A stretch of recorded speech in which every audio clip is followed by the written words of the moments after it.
and basically they have gotten mean. You would admit they've gotten mean things sent to them and death threats and things of that nature. You would admit that that is something that has happened. Well, I mean, it is tragic that Sargon of Akkad, a member of Gamergate, whipped people up to harass Anita Sarkeesian. Yes, I would agree with you. That is tragic. End up possessing the prosaic mundanity of and now he's trying to start it back again. I know. Why won't this hate campaign stop? Who had to hide from snipers? I don't know if you're aware of that. Driven from, Of course he not. was driven from the home. Follow me. I doubt that. I do doubt that for real. That's. Well, at least That's he's not likely. at least he's smart enough to realize that but I Anita mean, Sarkeesian yeah. is probably full of shit. Like, people do get At least it's not that do get retarded. attacked. They I mean, do he's have retarded, a but he's thing, not and that it's not retarded. helpful at all. It does. Like, what's the goal? Just to laugh at me? Yes, the fucking goal is to laugh at you. Yes, that is the entirety of the goal. Do you truly believe? You act like an idiot, laugh at you for being an idiot. Yeah, that's pretty much the whole thing. Nice and spicy. Are you still there, sir? Or? No, I'm still here. I'm just like.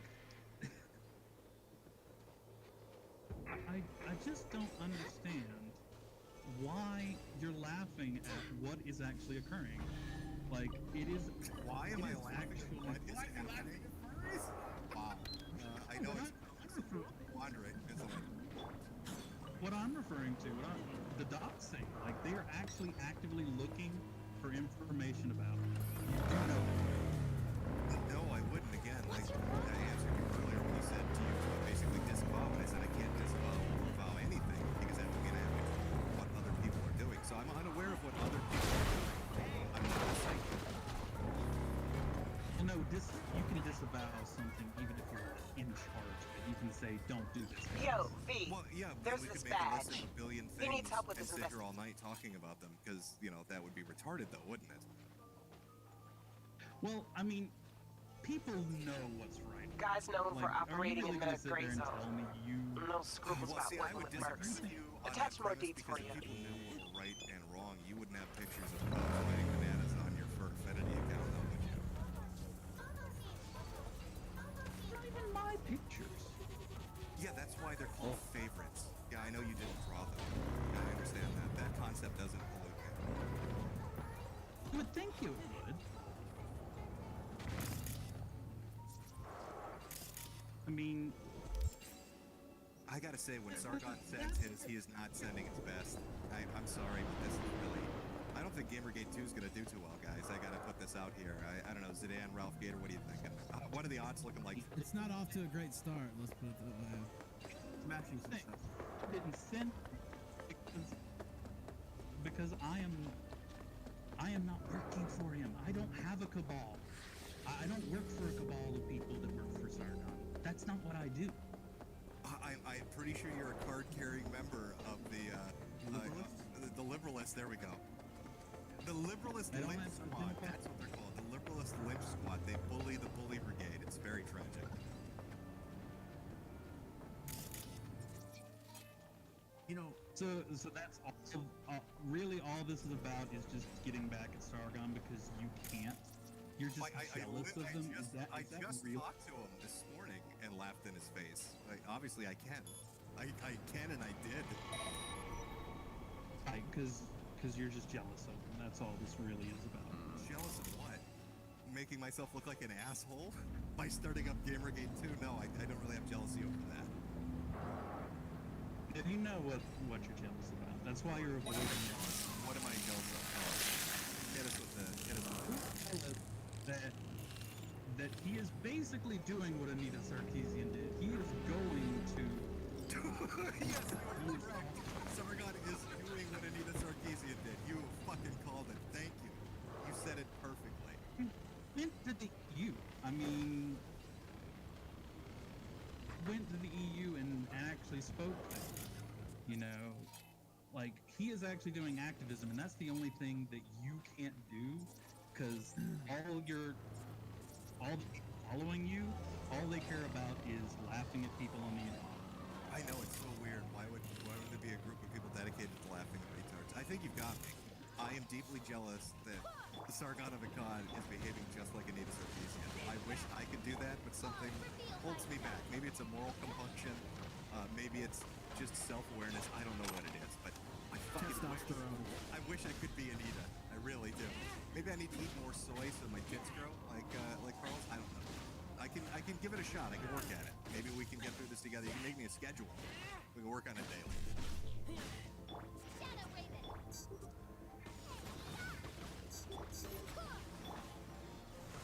Are you there, sir?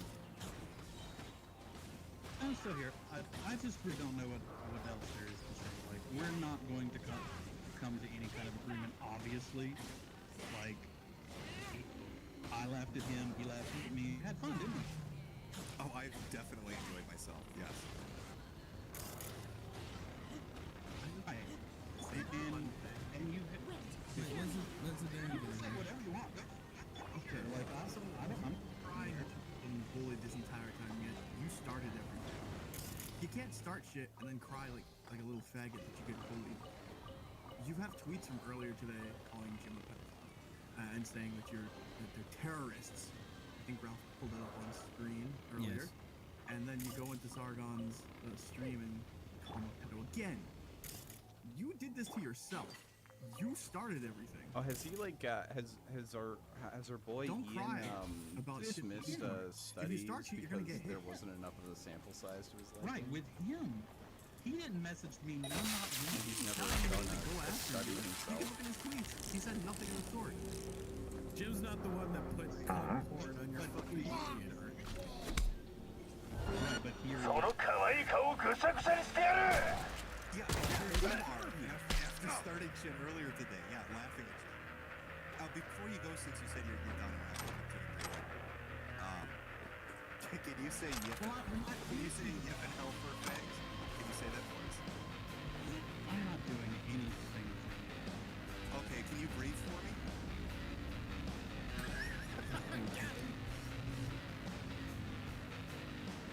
I mean, People are finding things on YouTube. But there's some gold in there. that ain't fun. I mean, Don't worry about it, Canal. I'm sure everything's okay.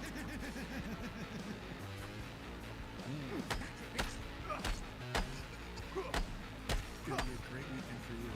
If you see it. Fun times ahead.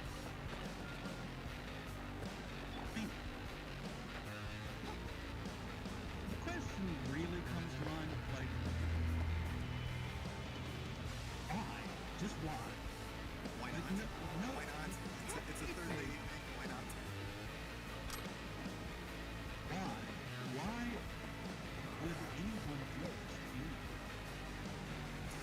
Maybe they're just all twisted people looking to spread misery, and they're all part of a bullying cabal that Ralph runs. I've heard Ralph is a terrible person. I love to tell him more, but I'm scared. I'm scared he's gonna hurt me. And look, sir, I forgot your name to be honest. No offense. What you're saying might have some merit if you're just some dude that was picked out random and just to pick on. You came at him calling him a pedophile. No, you weren't. I mean, you came at him calling him a pedophile, and you got answered, forcefully here on air. He does. And somehow I I have never seen Jim call somebody a pedophile without any evidence whatsoever. I've never seen him do that. Proceed So. with caution. I mean, if you have some evidence that I don't know of, you can go ahead and give it, but I haven't seen that. I'm not interested in looking into Jim's docs. He's not interested in evidence, Ralph. Please, you realize that. No, someone is messaging me saying, we have Jim's docs, we can help you. Like, no, that's not what this is about. This was just to fuck with him, and really, I got what I wanted out of it. I think you did. given It's me really, more- it really is. We should put a banner up behind you. Take a picture. He's given me more attention than I think I have ever had. Friends. It's really amazing how disconnected with reality this guy is. This is pretty great. You're complaining about being bullied and getting attention, and then you're saying you want the attention, so don't cry when you get bullied later. It is negative attention. It really is. It We're like is. 5 minutes away from me finding all of your like really shameful disgusting Kara-like shit. So you might as well just come out and admit it right now live on air. Yeah, protecting your tweets isn't gonna help. Somebody told me they archived everything. For Jim, it was just Thursday. No, that was just I so love I that can movie. get I away love that from movie so much. Twitter and like, but they're also messaging me on like. Why would you want to get? Why would you want to get away from Twitter? You just said you love the attention. I mean, you must be super happy right now. Unlock that Twitter. Let everybody come in. You need that attention. You want it. You said that's what you're looking for. They're going for more than just looking at my accounts. Like I don't know why, but I already have Kiwi farms. Like what the fuck is up with that? I don't know. You know, like the Kiwis are like those weird fucks that live off Australia. I don't know. Maybe you piss that country off somehow. I can't tell you. New Zealand is weird. All I had to do was call you a pedophile. All I had to do was do that. I think it's more related to the Cubs riding bananas and sucking lollipops for affinities. Probably what got people's attention, to be honest with you. I mean, so like what's What's the big deal, man? It's just come for it. What's the big deal? It's cool. No, I got you. We got you. We know where you stand on this. Everybody's cool. We're all copacetic here. I don't mean to harsh your mouth. Wires, nanoids. But we still gotta. like you haven't actually like do you have anything? Like that's the thing that I don't I understand. know it would be terrible for me to make a claim and then not have any evidence for it. That would make me a massive cunt, wouldn't it? But that's all you've got. Boy, Now, it's like not to say zero self-awareness. like, Did anybody catch that, or was that too confusing? Should I have said it better? my only concern is like seriously, if I see something coming in for real, like that's gonna be. My question is, can I come to you and talk to you about that? Because would that cross a line for you? That's the question. Like, When does other that- people doing things to you cross a line for me, they're other people. Why would I care what they do? Because you might have some sense of morality? I don't fucking know. You want me to control strangers? Do you think I'm some kind of I internet god? can't stand it. So that's a no. You just don't care. Well, yeah, I mean, it's a two for really. One, I really don't care. But two, how would I control other people? Can you control other people? Do you have a special ability we should know about? It's like X-Men kind of thing? Are you Jean Grey? The furry Jean Grey? I think it helps. I think it really does help when you tell people. When you tell people, just don't. Like, for you, buddy, you know what? I'm gonna put it out there. Hey, everybody, just don't. Just don't. They know what it's about. Just don't. I gave you Okay. 3. I gave you 3 right there. Here's a 4th one. Just don't. Hopefully that coded message is clear. Well, I mean, like I said, I'm more than happy to go ahead and like, I want to go to jail, okay? So Oh, there's Sergeant is important right there. Oh, I'm so sleepy. No, it's so tiring.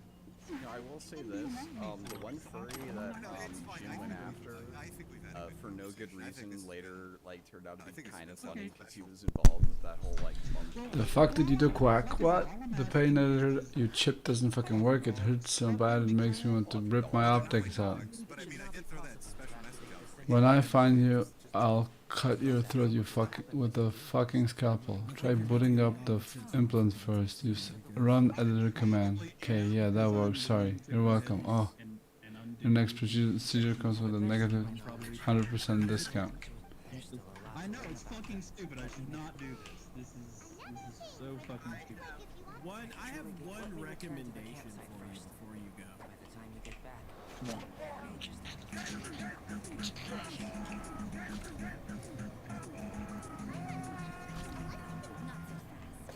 You're not leaving me. I'm I think we can all agree with that, really. and I've witnessed goth, everything that mommy. you and All right, sir. You have anything else? We None. want to keep you past your bedtime, you know. You let your guards down. No, like I Or said, maybe like you were I'm drawn happy by to his stay compelling on sound and here and hypothesis. continue Which talking is to it? you if y'all want. Why is Thunder Like, Face No, the don't sound you so be high silly. We tier? I don't want to don't interfere know. with your beauty sleep. I he want you to get a is. good night rest. I for all the don't really positivity use that's her a lot awaiting you, because I've we got told them just don't. Cheeky. So I think it's gonna be She's a pretty good sunshine and salt. fucking rainbows from here assassin. on out, to be honest with you. I doubt it. I'm sure I'm still gonna get messages and things like that. And I mean, like they're messaging. You're trailing off there. It's okay. Why don't you show him the door? Show him the door so he can go get a good night's sleep. Thank you. With an alchemist of his level, you would Appreciate it, man. Yeah, you're gonna need that rest. I have a feeling.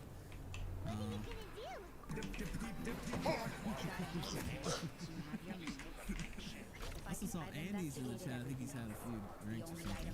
He linked me to some short fat otaku video. I don't know what he meant. Well, hey, thanks for letting me use your In terms of wife ratings, I think Hassan But, you know, I think we all learned some special things tonight. passion. You know, it's pretty cool. Just don't.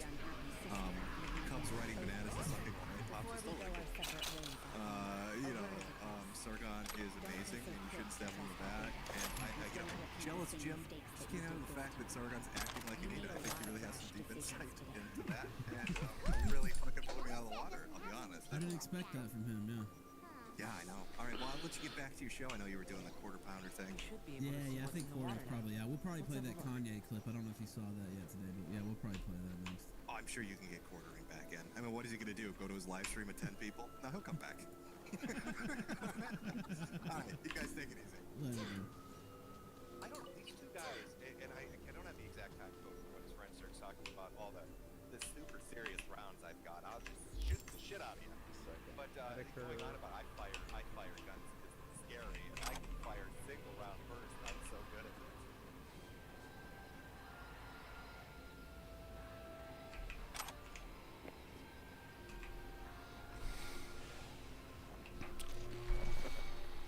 Actually, what's does Twitter or does Hasbro have an?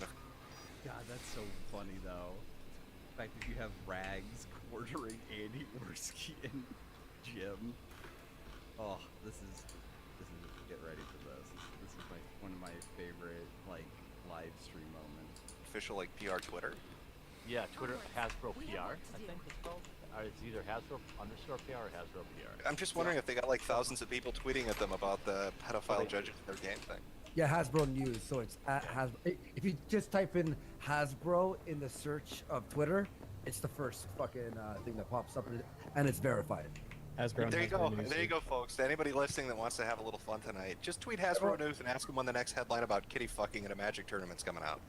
Maybe a couple memes here and there, you know? That'd be fun to watch and retweet. God fucking damn. All right, I want to see. I'm gonna search Hasbro right now and see if anyone has tweeted. And let's see this shit. Here we go.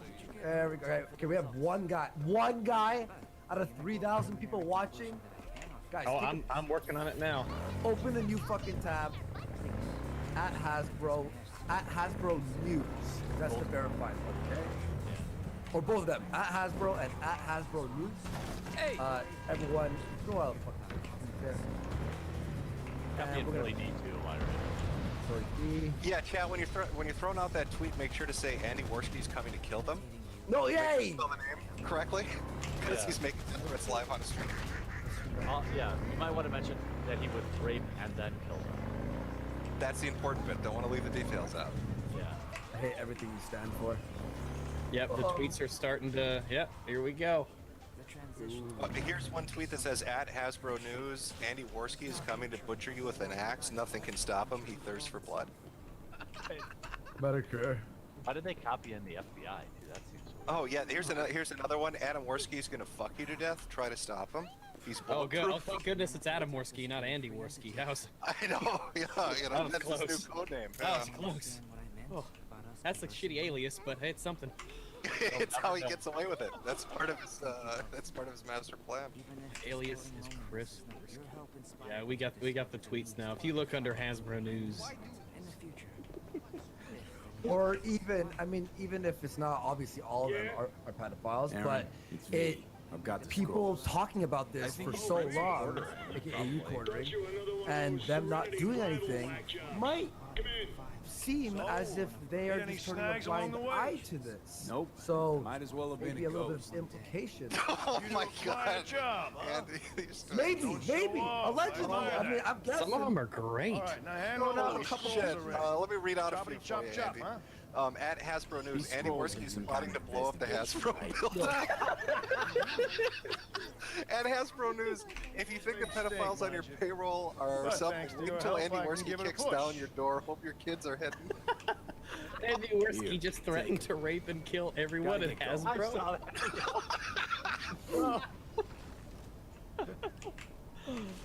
that. Is acknowledging that there's an issue and not doing anything. They know. Oh, this is fucking unreal. At Hasbro News, KKK Grand Dragon Andy Race Worski is very angry about the pedophile problem at your company. We must protect our white youth. I'll spread the word. You do solid work. Sorry, Andy. And you're gonna be on the fucking local news report. I'm sure it will. Hey, Hasbro News. I'm Hey, if it gets it on the news, man, you're a martyr. Good job. Congratulations. Wait, so DCI? Who's DCI? You're welcome, buddy. Fuck you, Jim, you piece of cunt. Fuck. You piece of cunt.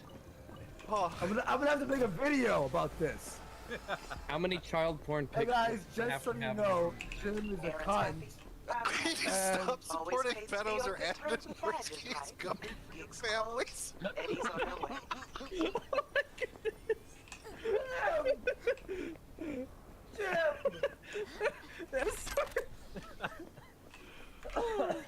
That's a look of a man right there in that Oh, lower left. here we go. If you people don't do something about this child rape allegations, Andy Worski will have to take justice on his own hands together with Ben Garrison. Ben Garrison. Oh, look at Andy. It's just a distraught look. It's for a good cause, Andy. I'm gonna have to clip this whole section out and post it tomorrow. P.S. guys, not planning on bombing anything. What a statement to have to make. Guys, seriously, okay, I'm not planning on murdering any corporations. I really like the, I like the nicknames you're getting. First off, Adam is now named it Stug, but it's Adam Diddle Kids, I cut off your whiz, Worski is coming to get you. Diddle Kids, go.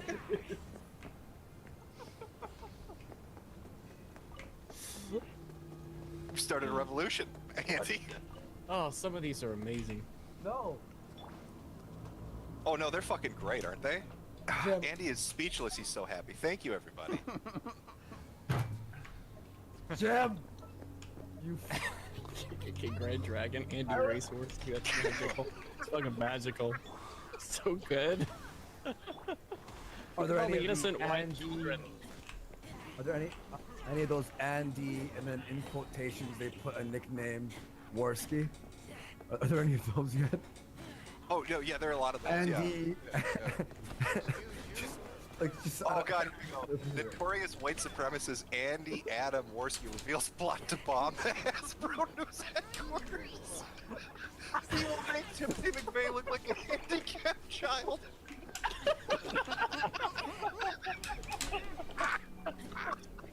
Holy shit.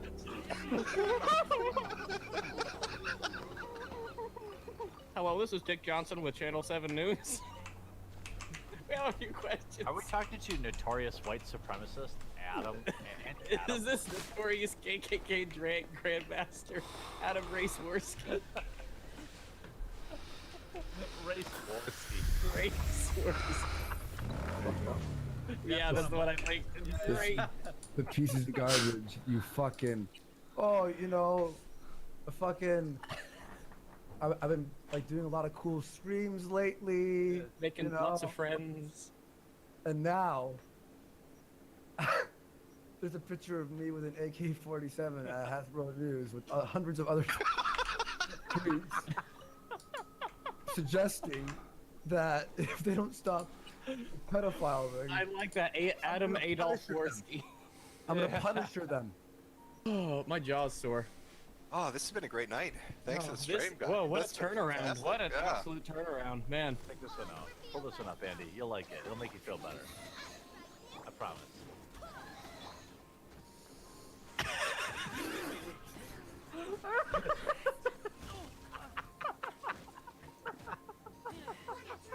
Oh, it's so good.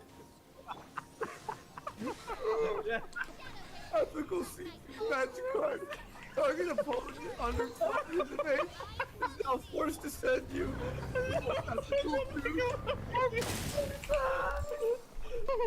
Oh no.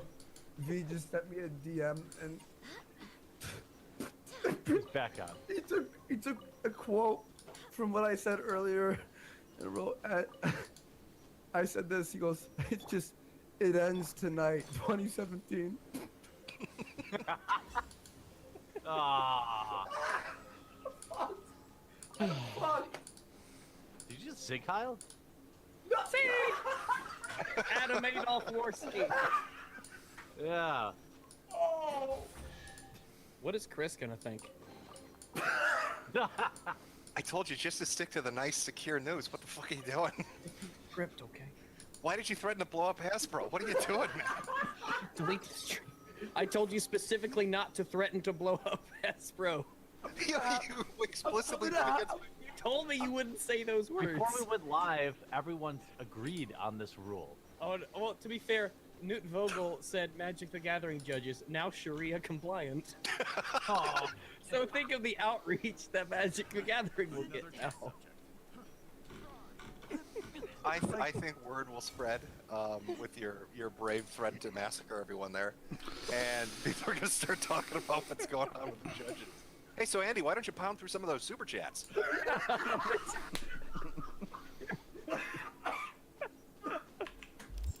A toy company Hey, there's a lot of types of toys, Andy. thinks I'm on a plane right now, I'm coming for you. and I'm I'm gonna on a plane. kick down their door. Eddie, I don't know how effective that video is going to be with the new tweets that are going up saying Grand Dragon of the KKK, Adam Adolf Warski is lying when he apologizes. He's coming for you.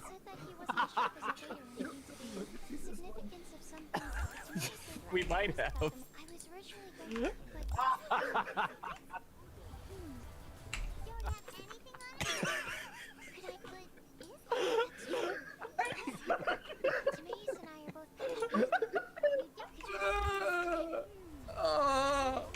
Okay, we Well, got. hey, to be fair, at least this won't be on your 2018 highlights.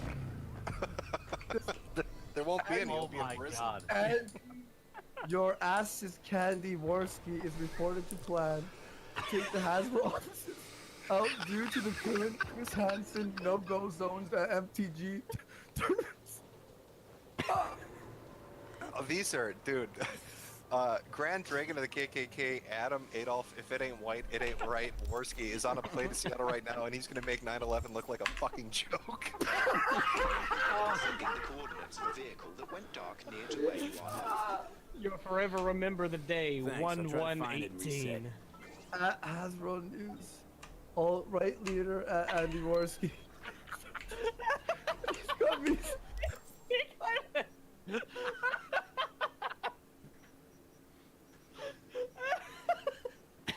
Adam, if you touch a kid under 10, 1776 will commence again, Warski.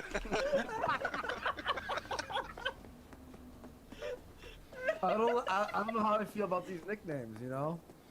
Okay, may the person who is taking a news article about a different murderer, vigilante who killed 30 pedophiles, and connecting it to my Andy Can you, like, not do that? Andy, I'm not afraid of prison, Warski. Adam, God King Emperor of the empowered alt-right, Warski is on his way. 1-1 will never forget. This is Hasbro. Is a Magic the Gathering card called Adam Adolf Warski. With me with a fucking machine gun, legendary creature, pedophile sleep. All pedophile cards are instantly destroyed. Any Hasbro offices are also destroyed. Adam, you bring kids in the bedroom, I'll ass fuck your whole boardroom, Warski.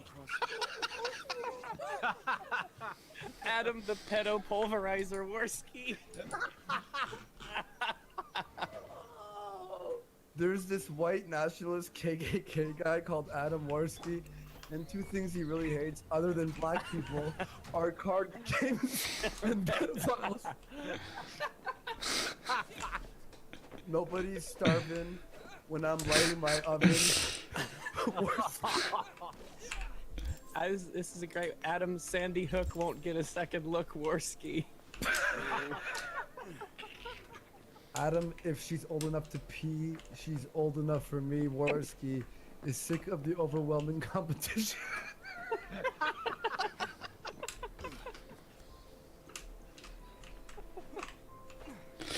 Adam, lay a hand on a kid and I'll gas you like a Yid, Warski. Adam, smash the goys, save the boys, Warski.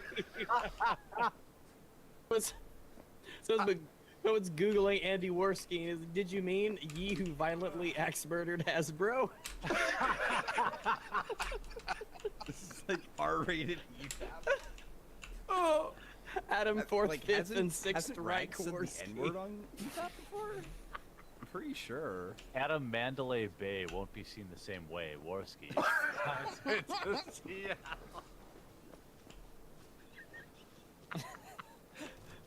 Andy Suicide Bomber Warski landing in Hasbro News headquarters. They have a picture of the Hindenburg crash. Yeah. Oh, fuck, the nicknames. They're fantastic. Oh, look, 32 results. I've gained a few subs.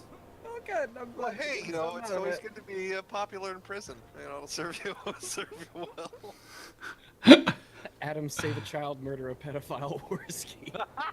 How? Adam, if you blow a teen, you'll meet my M16, Warski. I'm sending the coordinates of a vehicle that went dark near to where you are now. Adam, the alt-right is too light, Warski. They're good. These are good ones. Thanks, I'll try to find it. Andy, ignite the sodomite, Warski. Adam, touch my niece, you'll meet my truck of peace, Warski.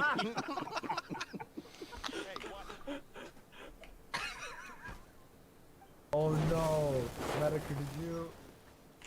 This is actually, now that like this is happening, at VidCon I took a picture that I thought was funny. I'm kind of regretting it now, cause yeah. It's Andy giving a Adam a purged the Roman pedals salute. with the holy flame Warski will destroy pedals. Like, destroy the internet. World Warski 3. Calm down, Andy, touch my son, you'll get my gun, Warski. Andy, if they touch the phallus, they get my malice, Warski. I guess.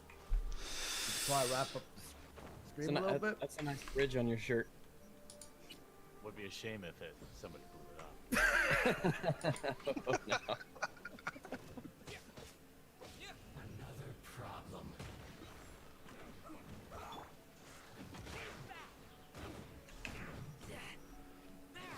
Oh. No, I think Mahler wants to keep his channel. Our final film for this evening is Dangerous Men. More RLM sort of like. All right. Apparently, Draft House Films has deemed this the holy grail of holy f***ing shit. Alamo Drafthouse, who also brought us Miami Connection. The supreme masterpiece of no rules action film insanity. Okay. Cool. Okay. I'm totally in on this. I need to see insanity before I'm convinced. You can label anything insane. I'm about to end the stream anyway. It's fine.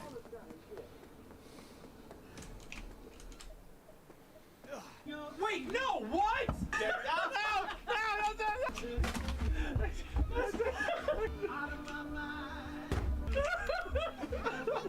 So,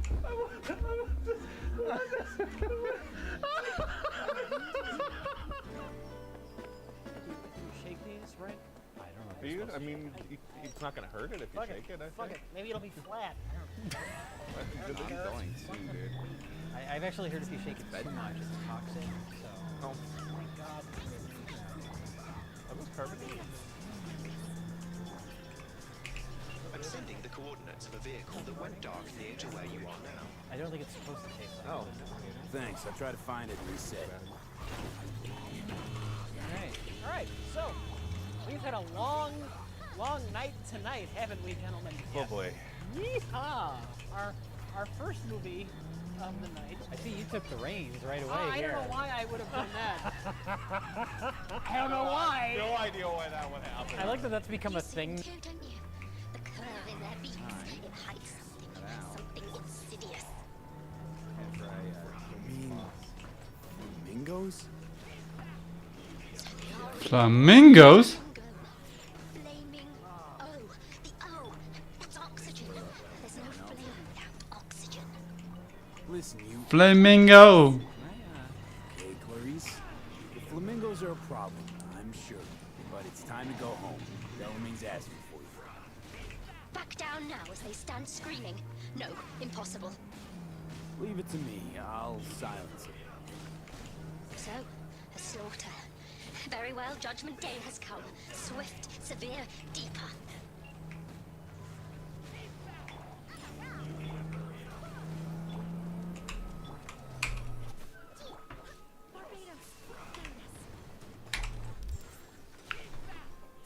Hold on. I turn my here.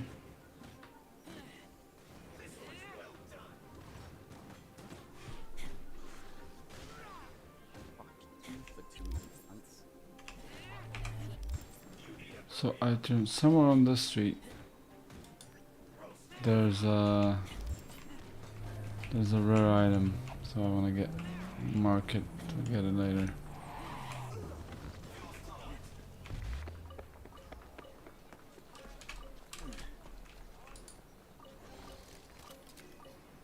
Alright.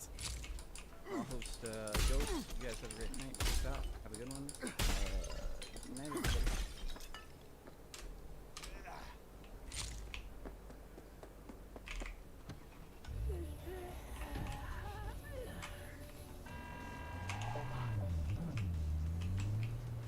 Hey, what do you want?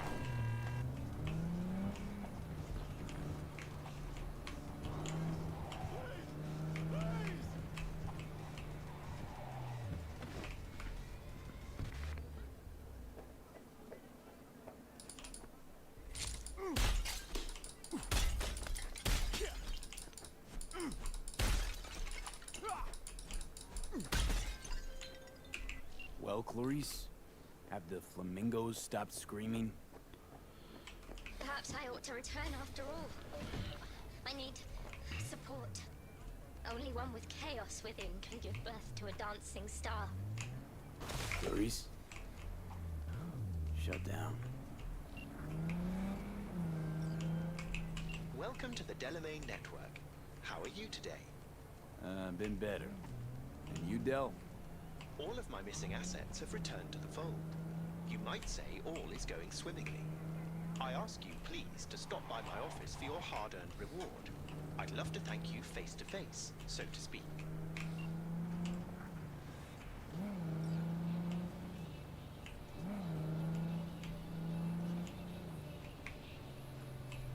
Oh, there it is.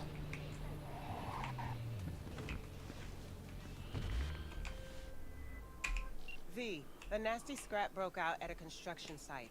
Dude responsible is heavily ironed. He'd be a great candidate for psycho study if you end this thing with him alive. Sending you the details.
Oh shit.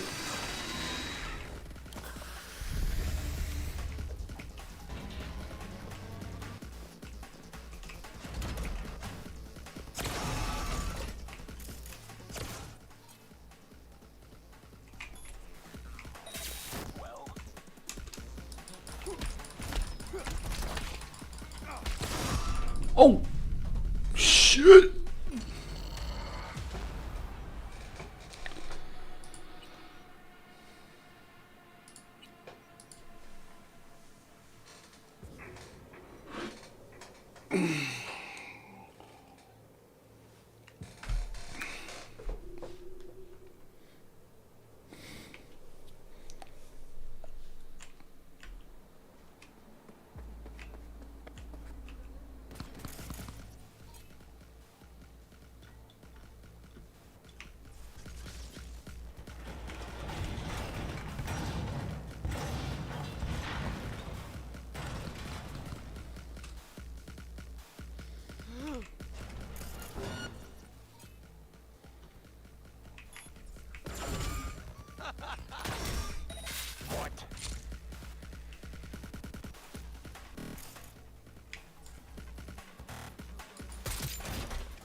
No! Oh my god!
Shit.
Oh my god.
Fuck.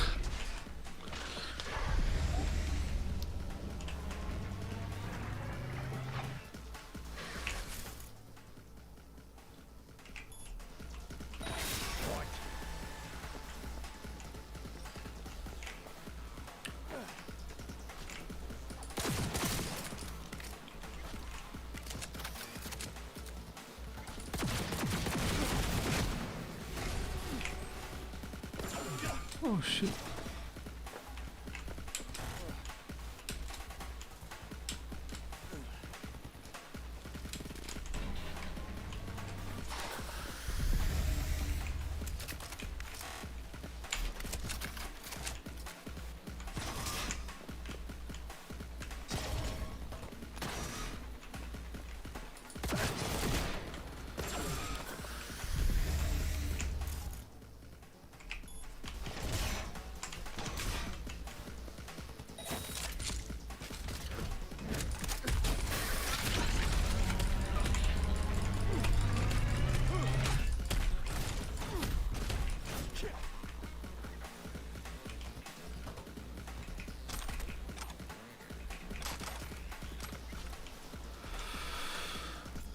I gotta say that Mary of yours sure has a head on her shoulders. She got you where at least at the last possible moment your body's rejecting the implants, and no wonder it's not ready for the military grade. You can't use them without proper training. Christ, they're not for civilian use at all. I can give you a script for painkillers, but don't forget the pain is your body's way of warning you. If you ignore it, you keep using that chrome, you could cause permanent damage to your spine. You might be able to walk that exoskeleton off, but if you break your spine, you'll never move on your own again.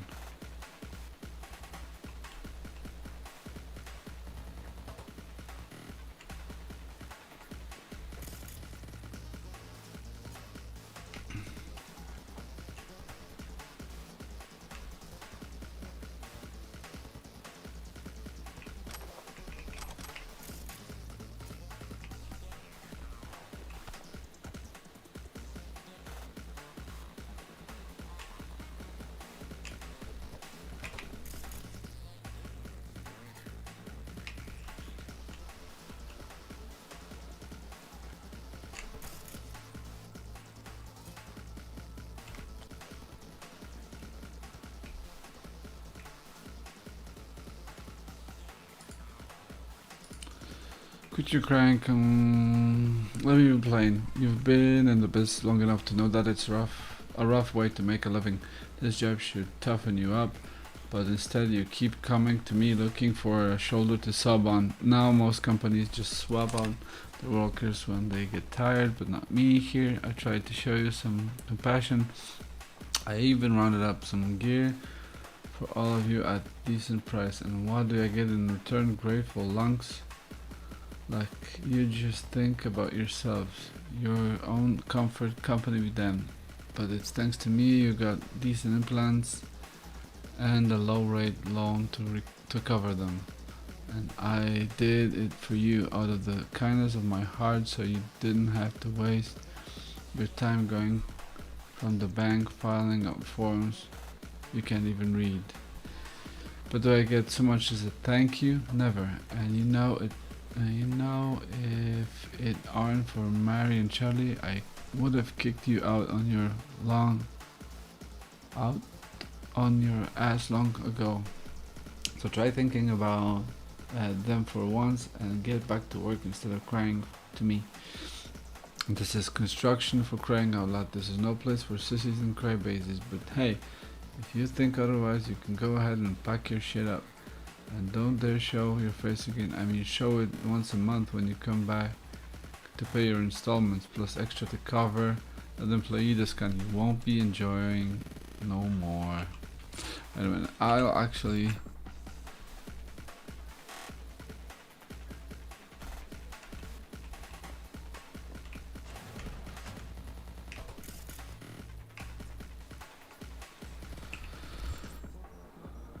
shards.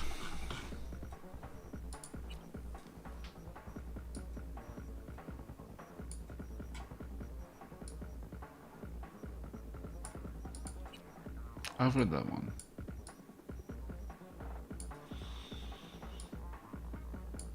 So the crew. One of my workers went cyberpsycho thanks to your fucking exoskeleton. He's out here destroying the whole building, my life's work. Either you send a quick response crew to dispose of him, or I'll have to call the police. And hey, I wouldn't want the NCPD on my ass asking questions. Neither of us want. Okay.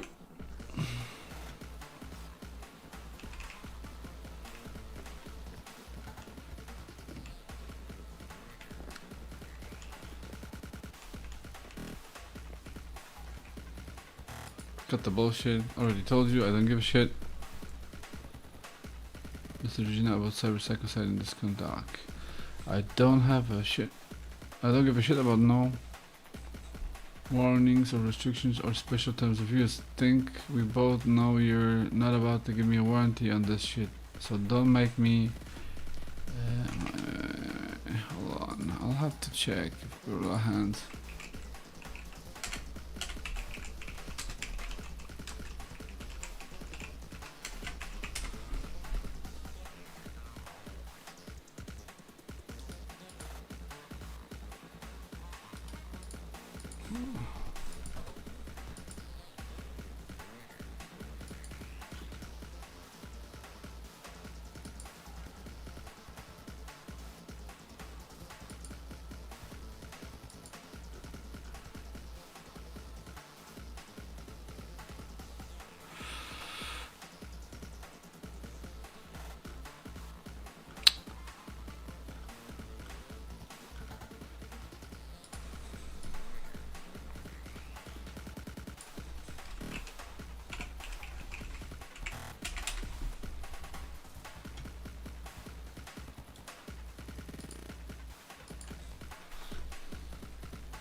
Please.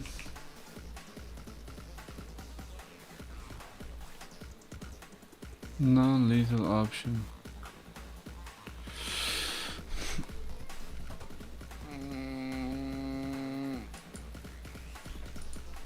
I think I should try and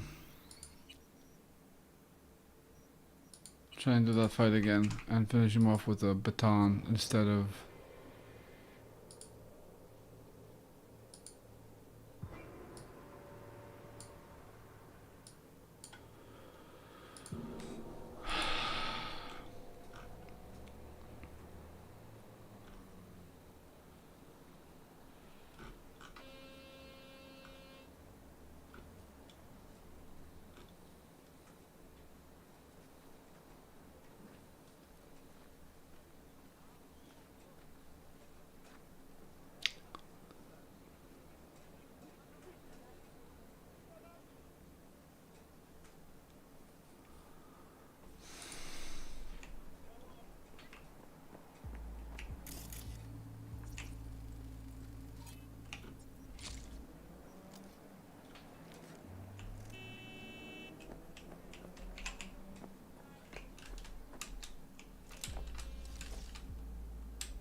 Oh my.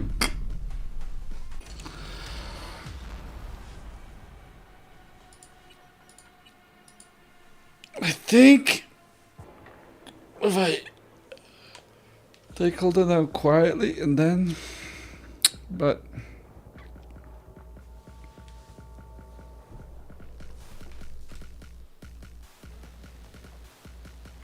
no.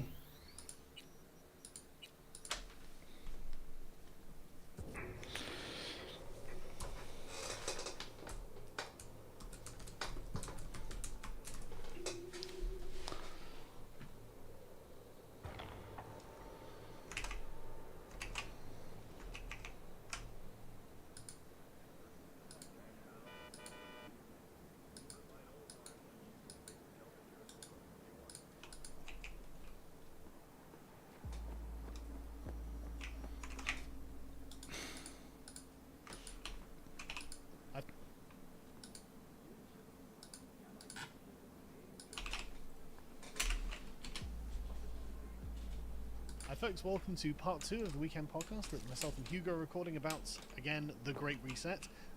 On the previous one that presumably you watched, we talked about the increased role of government that Schwab wants in the economy, and now we're going to talk about the individual reset. So how the individual is presumably going to respond to this massive increase in government. So Hugo, how's school? So the individual reset is part of Klaus Schwab's book. He says that it's an active reset, micro reset, individual reset.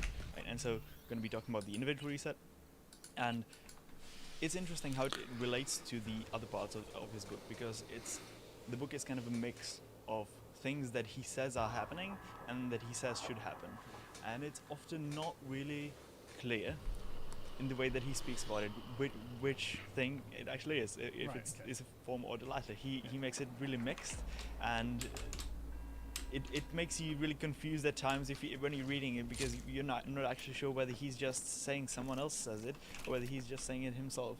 Like not explicitly, obviously he says he's quoting someone, but at the same time he says, okay, so this is a problem, this is a case, and this is being dealt with in this way, and he's always saying it in an improving manner. Yeah. And so it's a really weird framing, and it's actually written very suggestive in that way.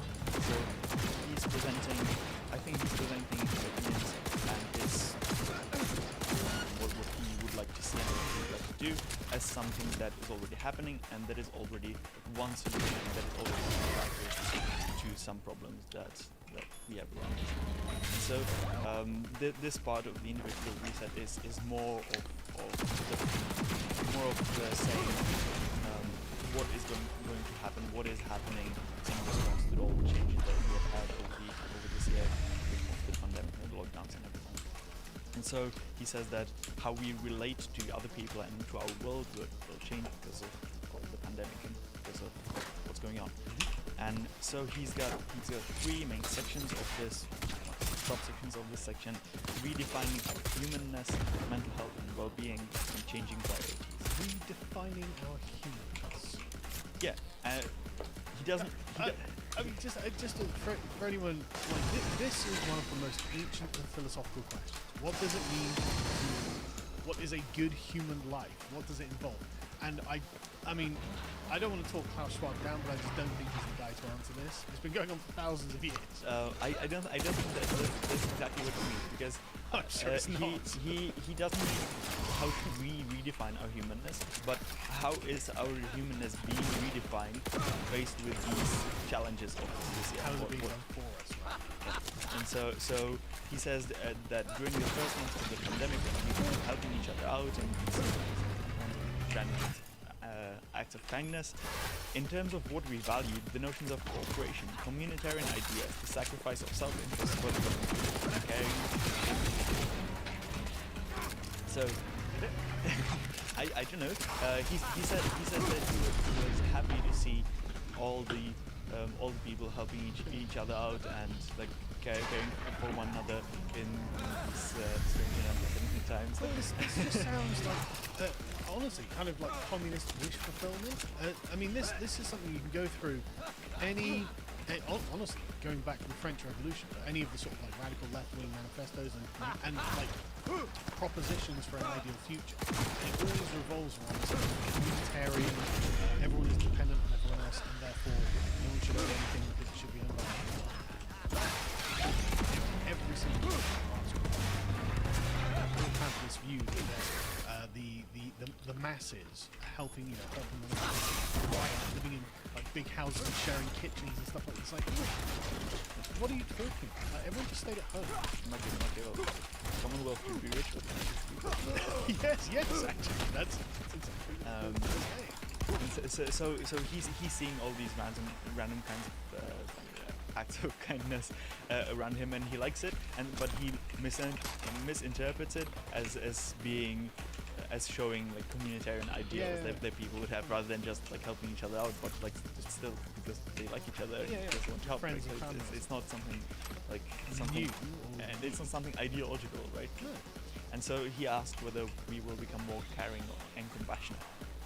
He asked that because he says that during pandemics, people tend to the pandemics tend to drive people apart because people are uncertain.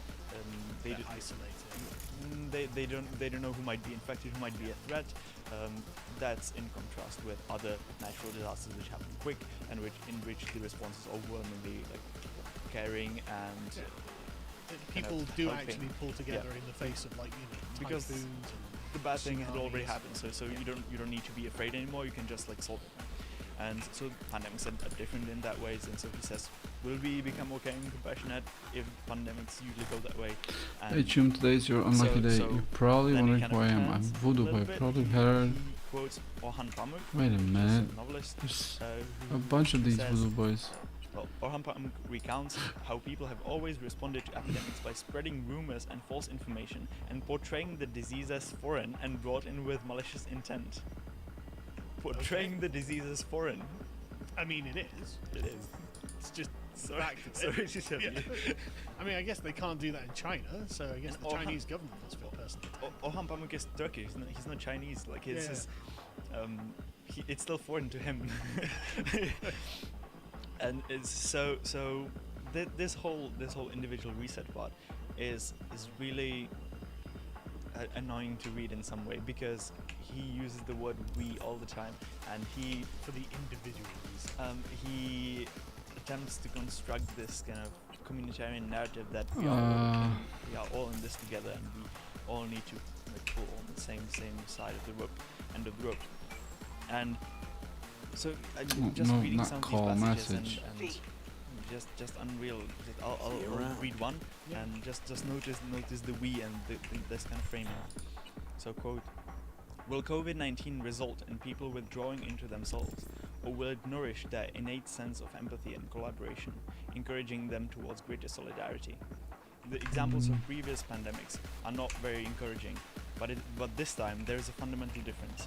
We are all collectively aware that without greater collaboration, we will be unable to address the global challenges we collectively face.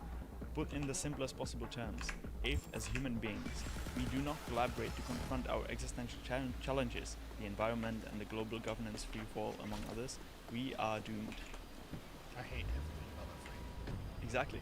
And so, what I was kind of thinking when I read it is, look, we're not filming this live, so people can rewind, and so when people watch it, they should try to, like in their minds, replace we with something like Davos, or like we as in Klaus Schwab's group, right? Yeah. And so do that, and then rewind and listen to me say it again, because I think it's very telling. If you think of it like that, it makes much more sense, because there are threats to Quadratype Klaus 66 Schwab's idea of the world, and that they are real, and some of them are intensified by the pandemic and by what's going on.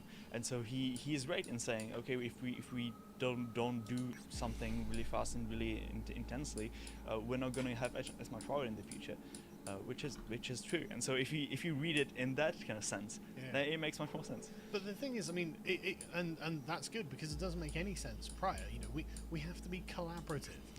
human beings have always been collaborative in literally everything they've ever done. Even you know, taking up a like arts and crafts project is collaborative.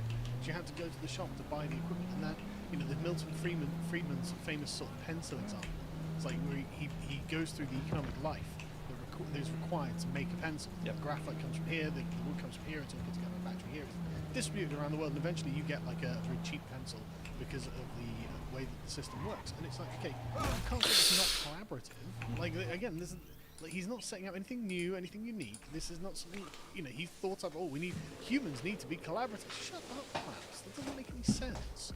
You know, like, you're not dividing all of human history into the non-collaborative part, and then now the Klaus Schwab era is going to finally, we agreed we were going to work together. He's acting as if the whole world was just like islands of Robinson Crusoes, Hobbes, right? yeah, Hobbes and is... No, like islands of individual Robinson Crusoes that were just like doing crafts and stuff with like bare hands and a knife, and Klaus Schwab came along and said we should work together. If it were like that, there would be no civilization. That's not like, this is just such a framing is so terrible. I can't even. I agree. I completely agree. So he says he talks then about the difference between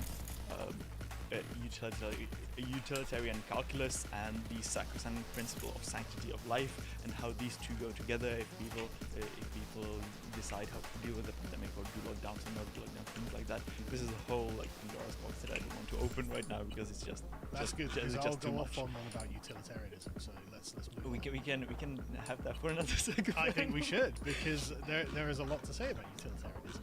And so in the redefining our humanness, how he ends that segment is calling everything a segment now. that subsection is saying, if in the future we abandon the posture of self-interest that pollutes so many of our social interaction, we may be able to pay more attention to issues like inclusivity and fairness. I never thought about inclusivity and fairness before, Klaus. Exactly. We were constantly obsessed with being unfair, right? Until you mentioned it. Constantly polluted with our self-interest. Yeah. Yeah. But imagine viewing self-interest as a form of pollutant. How bizarre your worldview must be. Because obviously, for normal people, self-interest is just their daily life. You can't help it. You're a biological organism with demands made upon you by the world. You've got to act in your self-interest to some degree. Oppressed by nature. Yeah, you are being oppressed by nature. Yeah, that's right. Yeah, and so it's incredible that he sees it as something that pollutes. Right? So it's just not something that is conducive to social cooperation, and without like that there's just a response to biology, a response to just the world around us, and around which we can create our civilization that is nice and fair and inclusive, consequently, right? It seems like you know, you go to a swamp and you pour some clean water into it, and you say, "Oh, my clean water's become polluted." It's like, well, I mean, it's a swamp. Like, this is just, you know, human beings are naturally like this. You know, all over the world. Why are you acting like this is the unusual part? It's so bizarre. Well, the new socialist man isn't like that. That's true. That is exactly true. That's exactly what he's going. That's a historical thing to look it up if you know. Yeah, if you don't know what we're talking about. Yes. Right, and so then the other subsections of this individual reset are mental health and well-being and changing priorities. So with mental health, he's just quoting a lot of psychologists saying that the pandemic has had a devastating effect on mental health, and he's completely right about that. And he lists just like dozens of examples of effects of the pandemic and the lockdowns. He doesn't make that distinction that much, but he does mention everything that's been negative about. And that's all broadly true. That's very true. And I don't really have much to say against what he's saying here because he's just stating the facts, and if anything, he's understating it, which is horrible. But like that's just forcing the case. human beings into isolation is usually regarded as a cruel and unusual punishment. And so the last part is changing priorities. And so he says that many people will ask themselves what is really important in their lives amid all the changes that have happened, and when people are forced to be alone and to kind of think about themselves and their own lives, and they're not really allowed to do anything else, they think about what's really important for them, so that might change some of their priorities. even going forward, which is true. Like that's relevant. Like some people who have living very consumerist lifestyle, for example, might reconsider that and say, okay, like, is this really important for me, or have I just been doing that like because it's like a treadmill? You know, it's just something that happens naturally. And so he also comes to that. He says that some forms of consumption will be maybe repressed or decided to be repressed because as a result of the pandemic. He says that these priorities might shift in a way to more care about each other and about the community and about the environment, right? And so therefore he said that it's going to translate into policy, and that's where it actually gets a bit weird in the way that I was saying in the beginning, that you don't really know whether he's saying something is happening or something should happen, because he says, okay, this is going to change in this way, but then he arrives at policies that he supports and he promotes the Great Reset, and so this is all kind of more government very intervention suspicious. to prevent you from doing something that Klaus Schwab has decreed to be verboten. Yeah, and so he says, and quote, a substantial number of columns and analyses state that in the post-pandemic era we will become more conscious of the consequences of our choices and habits and will decide to repress some forms of consumption. And so I know that what he wants, but he presents his agenda as the choice of the people, like of everyone, which is going to be like Klaus just Schwab, frustrating. voice of the people. Exactly. Yeah. And so then he goes on, the pandemic has acted as a dramatic eye-opener to the public at large on the severity of the risk related to environmental degradation and climate change. What? Just how? Why? What? Why? What? That's just completely random. Like, if anything, people don't think about the climate at all because they have other things to care about. Yeah. They have other problems exacerbated and caused by all this. Far more direct problems. Yeah. So this is just now it is far much more removed than it was, for example, last year, right? Yeah. So last year you could say, okay, like we can, like it's an issue number one, like, or it's need to raise awareness and things like that. It's in papers all the time. Okay, but it's not. That's not the case now. But it has changed. even worse. The opposite way. Yeah, well, no, that's exactly it. Even worse is that the argument for climate, climate activism, has actually been weakened by the pandemic because of the reduction in economic activity. So less has been produced, less has been moved. And I've seen articles talking about this. Oh, look, I mean, in Venice, for example, during the lockdown, the canals of Venice became clear and everyone could see the fish in the canals all of a sudden. Oh, isn't that nice and unique? It's like, yeah, you're getting what you want. Anyway. So I have no idea how he comes up with this phrase. It's just bizarre. Why not? And so then he says he talks about social stuff. So he's saying extreme inequality erodes the social contract, and he says that conspicuous consumption must change. Or he doesn't say that verbatim, but he's very strong about it. This is a summary.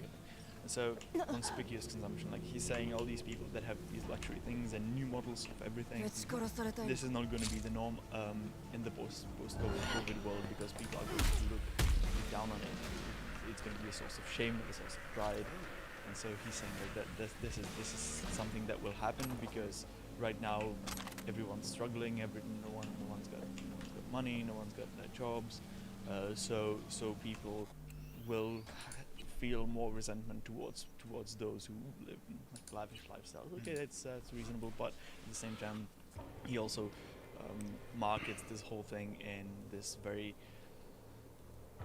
weird way or suspicious way that is tied to his whole agenda. So it's just sad how he deals with some of the things that might be true on the one hand, but he misleads you with how he frames it on the other hand. Yeah, well, I tell you what, if there's one way of avoiding conspicuous consumption, I would suggest it's giving people free money. That's certainly not going to make them buy things frivolously. So he continues that, quote, this might be another personal reset. The understanding that conspicuous consumption or excessive consumption of any kind is neither good for us nor for the planet. I mean, I do agree with him here. Like, I'm not much of a consumer myself. I don't buy a lot, to be honest. neither am I. You know. But like what he says, that this is going to be an understanding that is rigged by society, and so the rules that society is governed by, that's his framing, not mine, are gonna reflect this, and so people will not do it anymore because they will be prohibited from doing so. That's what he's saying. It's got to be government intervention, because if there's one thing that utilitarianism, and all the way going back to like Epicureanism, has shown us, is that the utilitarian / Epicurean argument that people actually won't become hedonistic animals who just live to consume and live to enjoy bodily pleasure is wrong. They will. Yeah. And so yeah, he's saying it's neither good for us nor for our planet. Okay, maybe it's not good for him. Maybe it's good for me, for you. I actually do agree with you. But okay, maybe the government shouldn't have an action. Maybe it's not good for him or me or you, but it might be good for someone. I don't know that better than they do, right? Yep. So I wouldn't be making that statement for everyone. Especially if I'd not just come out of a segment where I'm saying, well, by the way, we're going to have government controlling almost every aspect of your life. Yeah. And also, you need to stop consuming this. You need to stop doing that. It's like, I mean, you know, like you say, on a personal level, I do agree with him, you know, that we, you know, don't be just a Kuma, don't spend all your money on sugar and caffeine and alcohol and all this sort of stuff. You know, don't buy just random junk from China. You know, I agree with these things. But I don't want the government telling me I can't do these things. You know? Exactly. It's saying, well, you're saying that people shouldn't do it, not that people shouldn't be allowed to do it. But if it's a personal if it's not a personal choice, that it has no value. Yeah, exactly. And not just that. There could be a time where that is a necessary thing to do. You know, you might need to do something like that. And I don't know. I'm not going to judge. You know, if I'm in that situation, then I'd doubtless view the situation the same. But like you say, I just don't think the government should be able to tell you should be able to, you can't do that. You know, it's your decision to make for yourself. Yeah. And the thing is, if it's not your decision to make, then you're not gonna. The point of like understanding and making these decisions is you growing as a person, you becoming a more mature person and becoming more responsible with yourself and the environment around you. If you take that away from people, then you're going to just infantilize them and create a generation of isolated, atomized Kumas who just have nothing else to do but just follow orders. But that's why I'm saying it has to be a personal decision, because when it's not, it doesn't affect you. It's forced upon you, and it doesn't change you, right? You need, like, if you want to change yourself by not like being in that way and like some kind of a sorry state of existence in one way or the other, like you need to make the change happen. You can't be forced into it. That's not how it works. Yeah.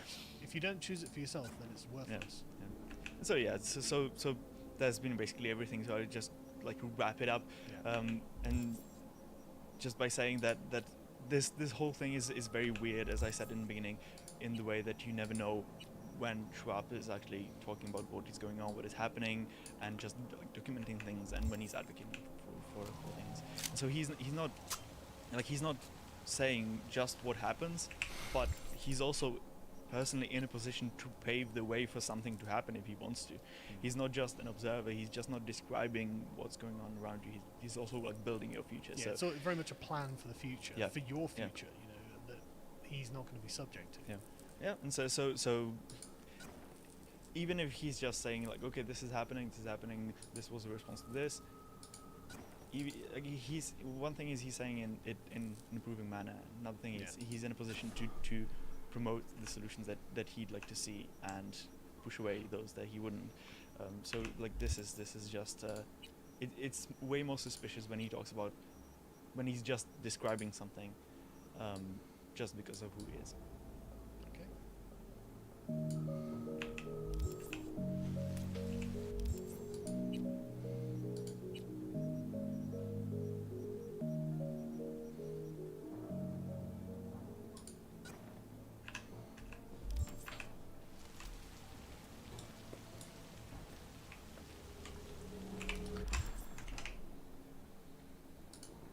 Judith's doing lace jumping.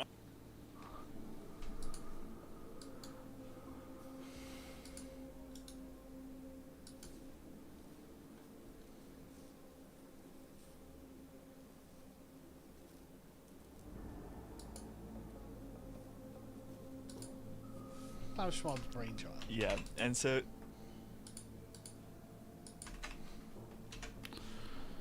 Klaus Schwab's brainchild. Yeah, and so the return of big government is going to be today's segments, and tomorrow's segments is going to be the individual reset, which is another section of his book. So tune in for that as well. And so, the return of big government. That's the headline. And so, where did big government go? Exactly, and that's what I'm saying at one point as well, because he says that in the post-Cold War decades in the Western world, the role of the state has shrunk considerably. What planet is he living on? Like this is not real. Like, is he a lizard? Well, I mean, I guess it depends on your perspective. If you want total government control and you're looking at, well, it's only 80% government control, then maybe you could say something like that.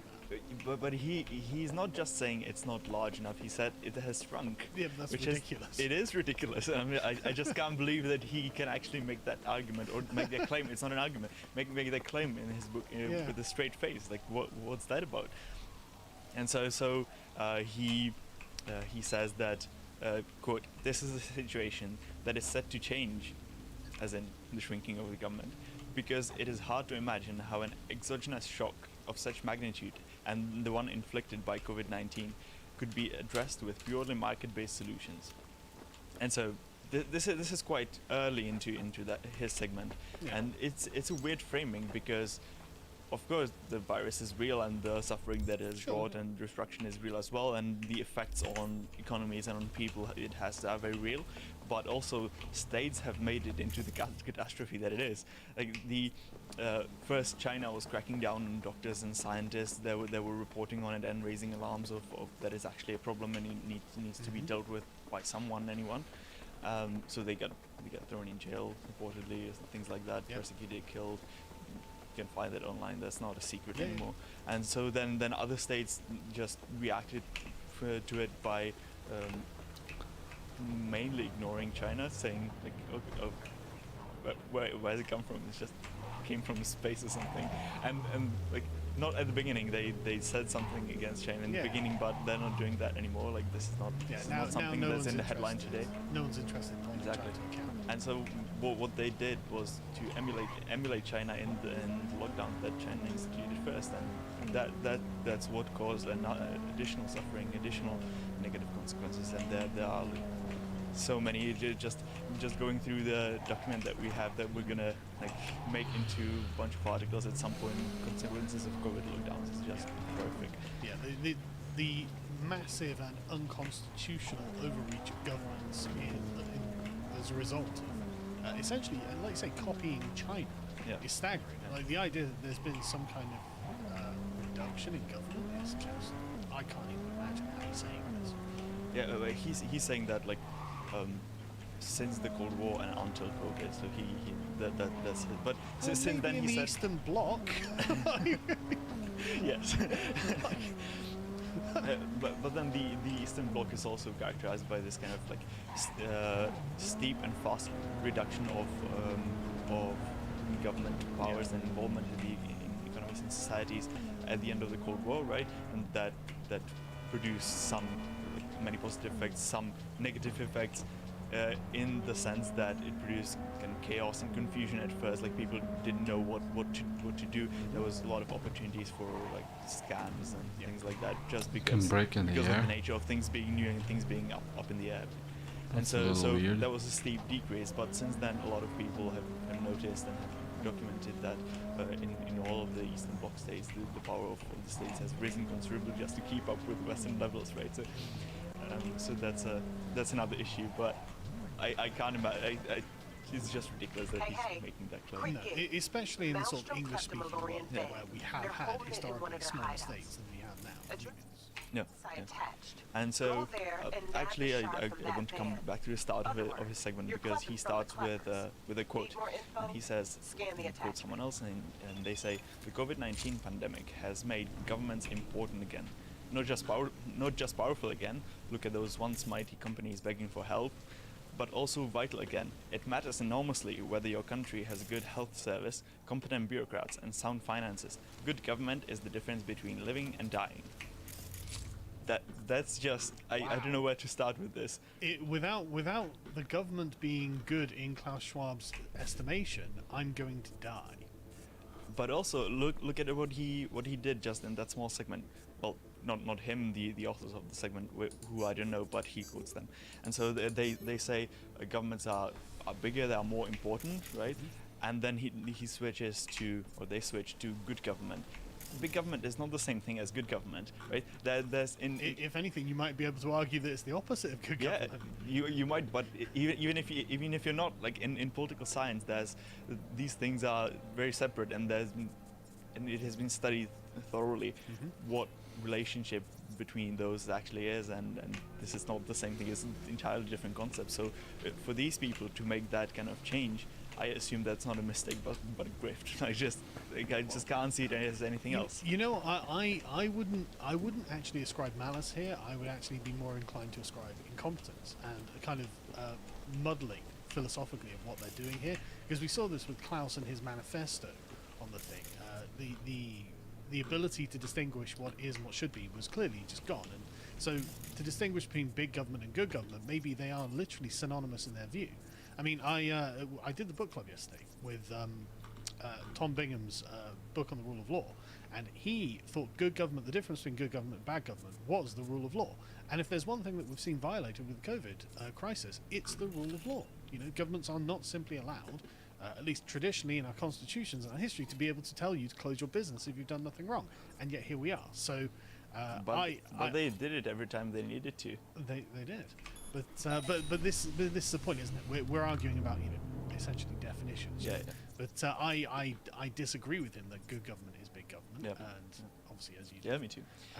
But anyway, yes, okay. So Hanlon's razor is real. I shouldn't describe malice by incompetence suffices, but it does sound like a grift. At the same time, what I tend to say as well is he wouldn't have gotten where he is if he was incompetent. He's a very competent person, clearly, and those people who produce such an influential book that he quotes, same, right? So Hanlon's razor kind of, if you get two people on closer to the top of like societal hierarchies, whether just or unjust, like it breaks down a little. So that's just I don't know, I'm not sure obviously, but this is just very suspicious. So he says, during crises, governments grow. War against X is the rationale, and now it's just the war against the invisible enemy. Right? So it's the same concept, same process. Wars cause states to raise money via taxes because people are scared. People allow them to do it, and then they can take those resources and fight the threat, whether it's real or supposed. And so he cites taxes going up as examples of that. What is interesting is what he actually chooses to cover and what he doesn't, right? And so it is obviously relevant for him to say, okay, taxes go up, and then just say a few examples. But what he says is that the top income brackets in the US during World War II were 94%, and in the UK it was 99.25%. And it's quite interesting because elsewhere in his book he often argues against the US or against the UK or what they're doing there. He sees them as too individualistic, too capitalistic, too classically liberal, I guess, whether justifiably or not. But he sees them as being wrong in doing things like that, as opposed to continental Europe, which he sees as better and more advanced, right? That's his kind of model. And so the fact that he also mentions France, but the First World War, and so it's the most recent example, and the more recent example and the more extreme example, he lists the US and the UK, the high taxes. And so he's saying, look, they did it before, they can do it again, they can become like the Continentals again, right? So that's what you see if you read between the lines. If you read the entire book, that's the things that come up, that you can clearly see what his point of saying that, point of including this in the book, why he does that. Yeah, and so he says that so like sometimes it's positive that governments gain these powers during wars. He lists things such as the welfare state, so it's highly debatable whether a welfare state is a positive thing, but he sees it as so, and so he talks about that. I mean, just to be clear, I don't think the welfare state's been around long enough for us to be able to make a judgment, to be honest. I mean, it's been, 4 generations that the welfare state has been around for now, and I mean, if we were, I don't know what metrics he's using to judge that it was a good thing, but I mean, I think there's definitely an argument that it's been a bad thing. Yeah. At least for some people. Yeah, it's been around for. It has been. There have been things that have been around for a way short amount of time that have been studied very well and that have been understood very well. So the fact that this is a few generations, it's more than enough to like study this thing and to like, understand things about it, right? And it has been documented endlessly, like what the effects and the positives and negatives of it are, so people can find that out if they want. It's very well documented and a very well studied thing. And so yeah, he's being very one-sided here. And so he says, World War II, for example, led to the introduction of cradle-to-grave state welfare systems in most of Europe. That's true, but he's saying it as a positive thing, not as something that just changed and we have to figure out whether it's good or not, and we have to look out for something wrong that it might be doing. I mean, there's every chance that these cradle-to-grave welfare states will end up bankrupting the West and kind of ruining our economies. Yep. But this seems to be the direction it's going in. There's never going to be a time where the NHS requires less money. Yep. There's never going to be a time where we don't have mass immigration because we offer free money to unemployed people. Like these things, and the pensions are essentially a time bomb, and they know it. They know that there's going to be a collapse of pensions in the West at some point, as the longer-lived elderly people, who are the presumably parents of like one-child generations, single-child generations, realize that there's no one to pay for their pensions. So this is not sustainable. And it's even less excusable if you take into account that there are systems at work today in the world that have addressed this and that have successfully managed to transfer from this kind of, I don't know what it's called really in English, but from the system where you pay taxes and these taxes directly go to the people that are old now, right?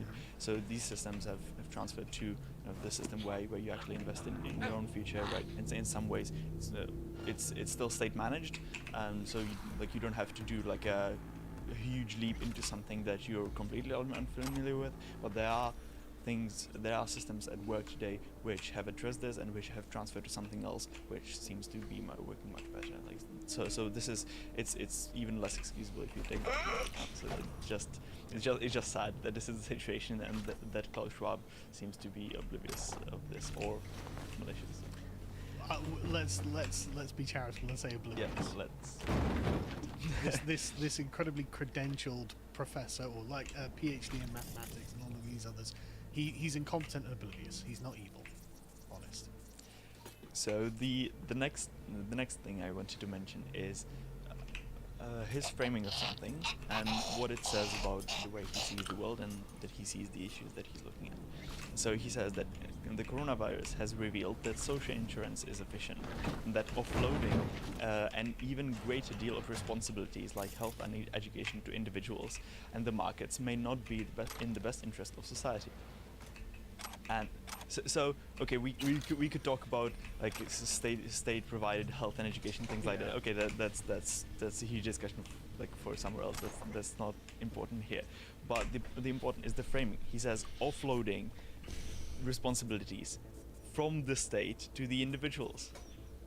That's really interesting, isn't it? It is. As if individuals actually don't bear responsibilities inherently. Exactly. Responsibility is naturally something that lies within the state.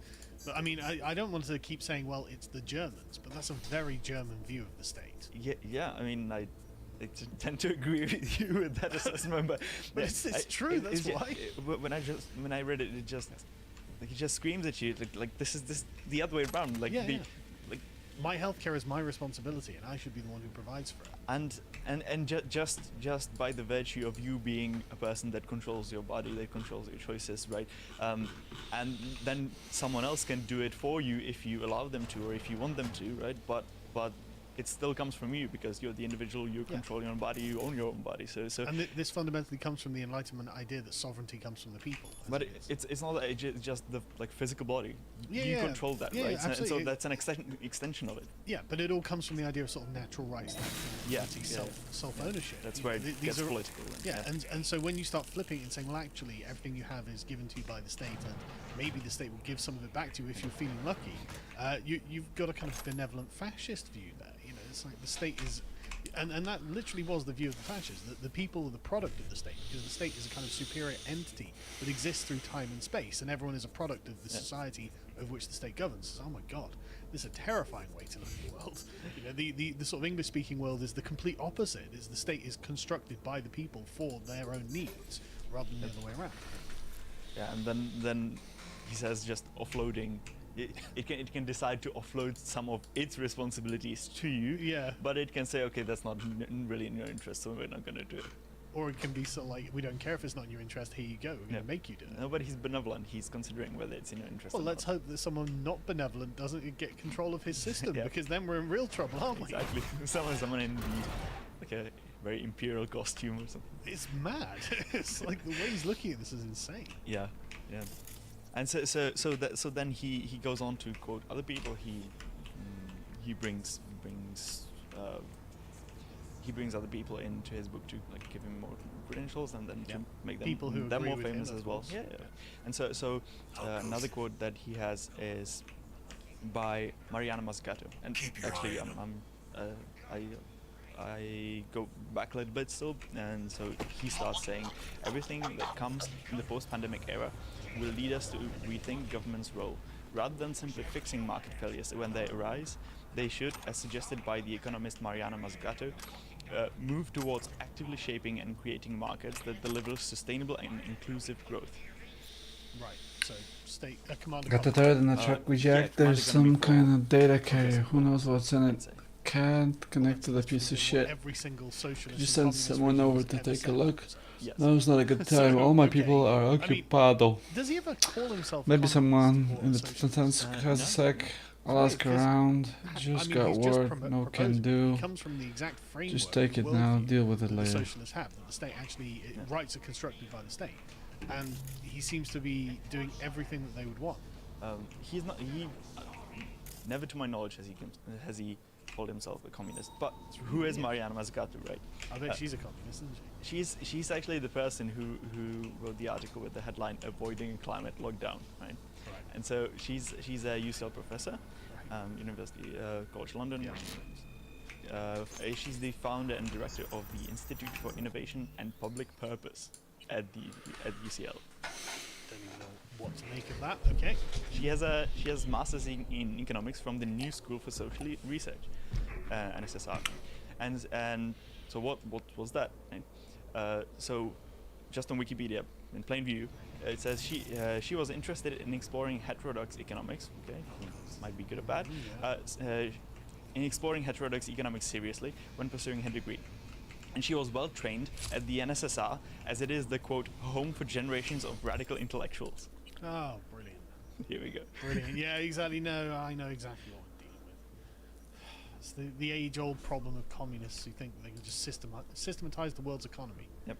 And so that's who Klaus Schwab quotes in his book, and he obviously knows about her way more than I do, because otherwise he would not be quoting her.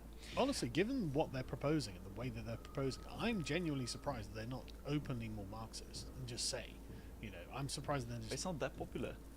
Well, in the true, wider yeah. public, it's like popular with very specific people. Yeah, That's yeah. very specific places, but you have to be a bit opaque about it. I suppose it's true. So then Schwab says what the governments have done and how they helped the situation over this crisis. So he says, I'm paraphrasing, in April, governments have passed stimulus programs worth several $7 trillion. They supported the basic needs of the poorest people. They preserved jobs whenever possible. They helped business to survive and things like that. And then I'm quoting directly, central banks decided to cut rates and committed to provide all the liquidity that was needed, while governments started to expand social welfare benefits, make direct cash transfers, cover wages, and suspend loan and mortgage payments, among other responses. Only governments had the power, capability, and reach to make such decisions, without which economic calamity and a complete social meltdown would have prevailed. So the way that he's framing this is just unreal, because this is just a glaring, the clearest possible example of the government breaking your legs and then offering you crutches to help you. Right? And just all these things, all these economic measures to help that person and this person, is just a consequence of the necessities created by the lockdowns, right?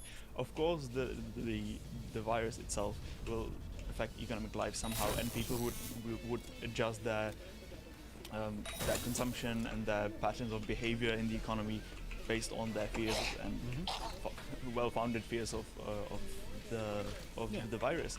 But at the same time, this was not the case. This did not happen, and that was not the situation in which the government would need to come in and do these programs to help. No. The situation was that the government had instituted all these lockdowns that have destroyed everything. Just like, why are we even talking about it? This is ridiculous. Well, and not just that as well. Earlier you mentioned how he was saying, oh, there couldn't be a free market solution to this. It's like, well, why not? Why wouldn't these drug companies be rushing, assuming governments turn around and say, well, look, we don't have the constitutional authority to do anything here, obviously, to your businesses. We're just the regulators who make sure that your vaccines are fine. Why would the companies not be still like, well, hang on, we're desperate to produce a vaccine because then we can sell it to now billions of people who are going to feel that they're at risk to this virus? But the free market would still have a solution here. Yeah, exactly, and also it's important to mention that private doesn't equal free market, right? And so if you have the government doing something in conjunction with several companies that working on some plans, that doesn't mean something free market is happening, right? Free market means competition. It means it means like pushing down prices, pushing out quality because of the competition and creative destruction, things like that, right? That's the kind of process that happens. Just because something is private or nominally private doesn't mean it's free market. That's just, and so he just to clarify those things he often gets kind of confused or just doesn't acknowledge at all. Yeah. But I mean, in the defense of the coronavirus response from governments, it has actually been a free market, hasn't it? There's been something like 6 different vaccines. Fuck off. Oh yeah. So yep. you know, it is. I didn't mean vaccine. You're right. You're right. Yeah. But like again, against Klaus Schwab's perspective, we actually have a free market response that we're all relying on. So I just don't agree with anything that he's proposing here. Yeah. And I'm just imagining what it would be like if this vaccine process was not meddled with by governments at all. Just like this is what governments do is just say, okay, we're gonna buy like billions of these vaccines and then we're gonna distribute how we want. Like why not sell them in shops? But by now we would have like Amazon orders, right? Yeah. Like next door or something. Like not by now, but like I can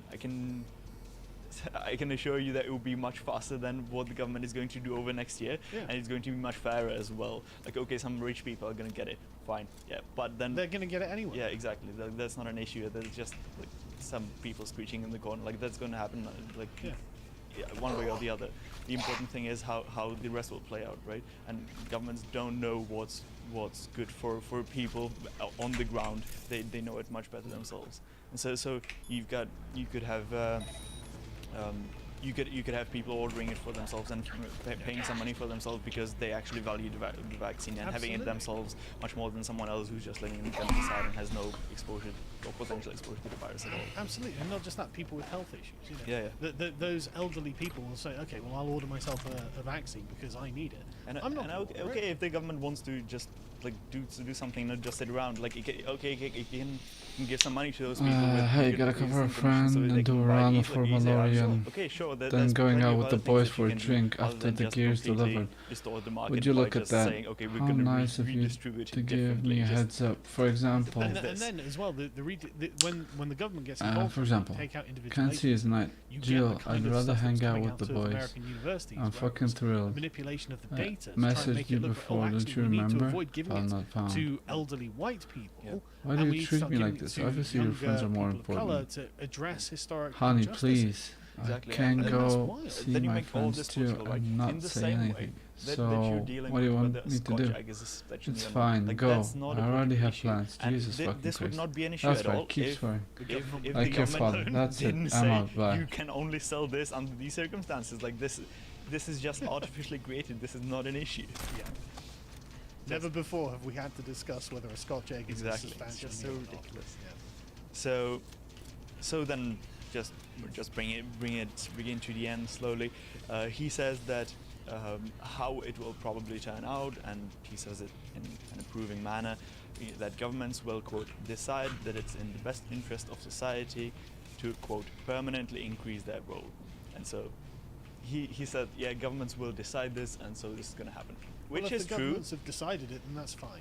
Which is true. That's what the governments will do probably, Yeah. and that's what probably will happen. But why say it in like with approval? You know, like because this is a moral justification. Just because it happened doesn't mean it's good, Klaus. It's just like. Well, no, this is very much like a form of like preemptive rationalization of all of this being done. Yeah. Even though in any other time, in any other era, for any other reason, we'd call this fascism. Not exactly. I mean, Klaus Schwab cites the 1930s, just below that, right? Right. Not in And that, that turned out great. not in that sense. He says when massive unemployment and economic insecurity were progressively addressed by a larger role for government in the 1930s, right? So that's in what country? In the U.S. He means the U.S. The Great Depression, right? Yeah. Okay, so this is the picture that he's painting. Massive unemployment and economic insecurity were progressively addressed by a larger role for government. So he makes no mention of the Fed being created in 1913 and its policies during the 1920s actually creating the bubble that causing the crash.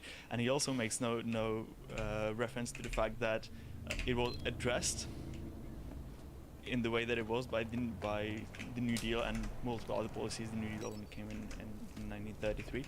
And that caused the crisis to go on for more than a decade, right? Yeah. And so in comparison, you can actually see quite a close comparison because there had been a depression in 1920, but no one knows about it because it went away because there was no large-scale policies and no New Deal. And so that comparison is just like. But again, it fits into his framework. He wants there to be a central bank that regulates all of the financial systems in the country and all the money supply and all this sort of stuff. And so within this framework, now he's in the framework. Why would he go back and challenge that framework? This is the perfect framework. Because this is like Keynesianism on steroids, isn't it? Yep. Yeah, it's like it is Keynesianism on steroids, but the central banks are not the product of Keynesianism. That didn't exist when the Fed was created. But, but then the New Deal already is like that. Well, I think Keynesianism is probably a product of central banks. I don't think so, but I don't know. I don't think it can really exist without it. So I think it's contingent on there being like this central bank to artificially manipulate the money supply. It's an economic theory which explains how the economy operates, right? And so it says, okay, since the economy operates this way, there better be a central bank to do something about it to make it so that it actually works better, right? And so that would be a consequence of Keynesianism advocating for it, but central banks also came before that. There's a rich history of central banks before Keynesianism. So it's just it's an ex post facto justification for the central banks. Yes, yeah. But I think it's right as well. If you had a civilization that was prior to central banking, it's unlikely they'd come up with Keynesianism, right? They wouldn't be like, all right, we need quantitative easing now.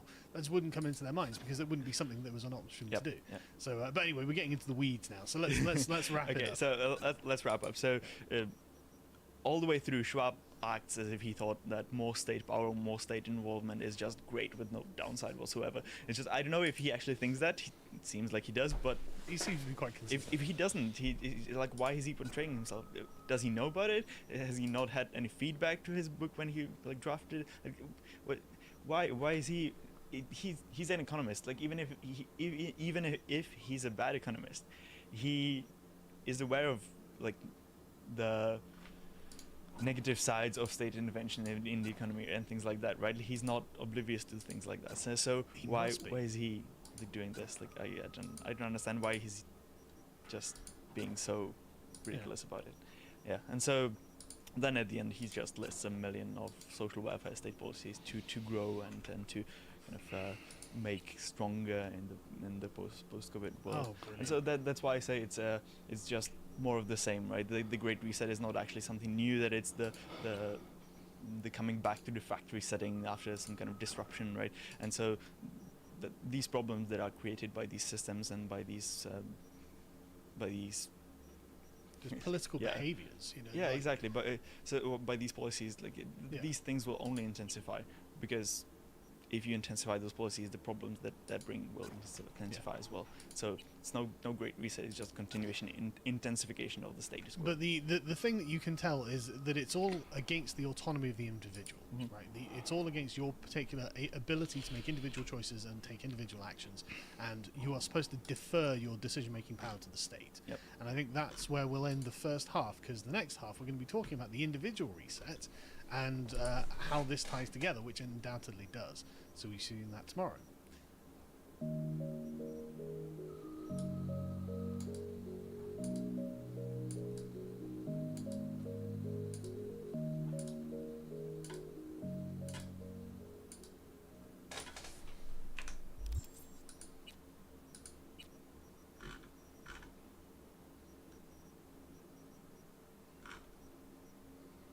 The following is a conversation with Matthew Johnson, a professor of psychiatry and behavioral science at Johns Hopkins, and is one of the top scientists in the world conducting seminal research on psychedelics. This was one of the most eye-opening and fascinating conversations I've ever had on this podcast. I'm sure I'll talk with Matt many more times. Quick mention of each sponsor, followed by some thoughts related to the episode. Thank you to a new sponsor, Brave, a fast browser that feels like Chrome but has more privacy-preserving features. Neuro, the maker of functional sugar-free gum and mints that I use to give my brain a quick caffeine boost. Four Sigmatic, the maker of delicious mushroom coffee. I'm just now realizing how ironic this set of sponsors are. And Cash App, the app I use to send money to friends. Please check out these sponsors in the description to get a discount and to support this podcast. As a side note, let me say that psychedelics is an area of study that is fascinating to me, in that it gives hints that much of the magic of our experience arises from just a few chemical interactions in the brain, and that the nature of that experience can be expanded through the tools of biology, chemistry, physics, neuroscience, and artificial intelligence. The fact that a world-class scientist and researcher like Matt can apply rigor to our study of this mysterious and fascinating topic is exciting to me beyond words, as is the case with any of my colleagues who dare to venture out into the darkness of all that is unknown about the human mind, with both an openness of first principle thinking and the rigor of the scientific method. If you enjoy this thing, subscribe on YouTube, review it with 5 stars on Apple Podcasts, follow on Spotify, support on Patreon, or connect with me on Twitter at Lex Friedman. And now, here's my conversation with Matthew Johnson. Can you give an introduction to psychedelics, like a whirlwind overview? Maybe what are psychedelics and what are the kinds of psychedelics out there, and in whatever way you find meaningful to categorize. Yeah. You can categorize them by their chemical structure. So phenethylamines, tryptamines, ergolines. That is less of a meaningful way to classify them. I think that their pharmacological activity, their receptor activity is the best way. Well, let me start even broader than that, because there I'm talking about the classic psychedelics. So broadly speaking, when we say psychedelic, that refers to, for most people, a broad number of compounds that work in different pharmacological ways. So it includes the so-called classic psychedelics. That includes psilocybin and psilocin, which are in mushrooms, LSD, dimethyltryptamine or DMT, it's in ayahuasca, people can smoke it too, mescaline, which is in peyote and San Pedro cactus. And those all work by hitting a certain subtype of serotonin receptor, the serotonin 2A receptor. They act as agonists at that receptor.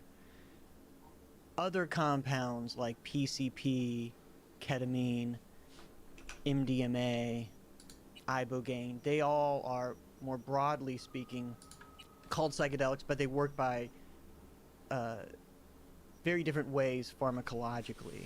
And they have some different effects, including subjective effects, even though there's enough of an overlap in the subjective effects that, you know, people informally refer to them as psychedelic. And I think what that overlap is compared to say, caffeine and cocaine and, Ambien, etc., other psychoactive drugs, is that they have strong effects in altering one's sense of reality and including the sense of self. And I should throw in there that cannabis, more historically, like in the 70s, has been called a minor psychedelic. And I think with that latter definition, it does fit that definition, particularly if one doesn't have a tolerance. So you mentioned serotonin, so most of the effect comes from something around like the chemistry around neurotransmitters and so on. So it's chemical interactions in the brain, or is there other kinds of interactions that have this kind of perception and self-awareness altering effects?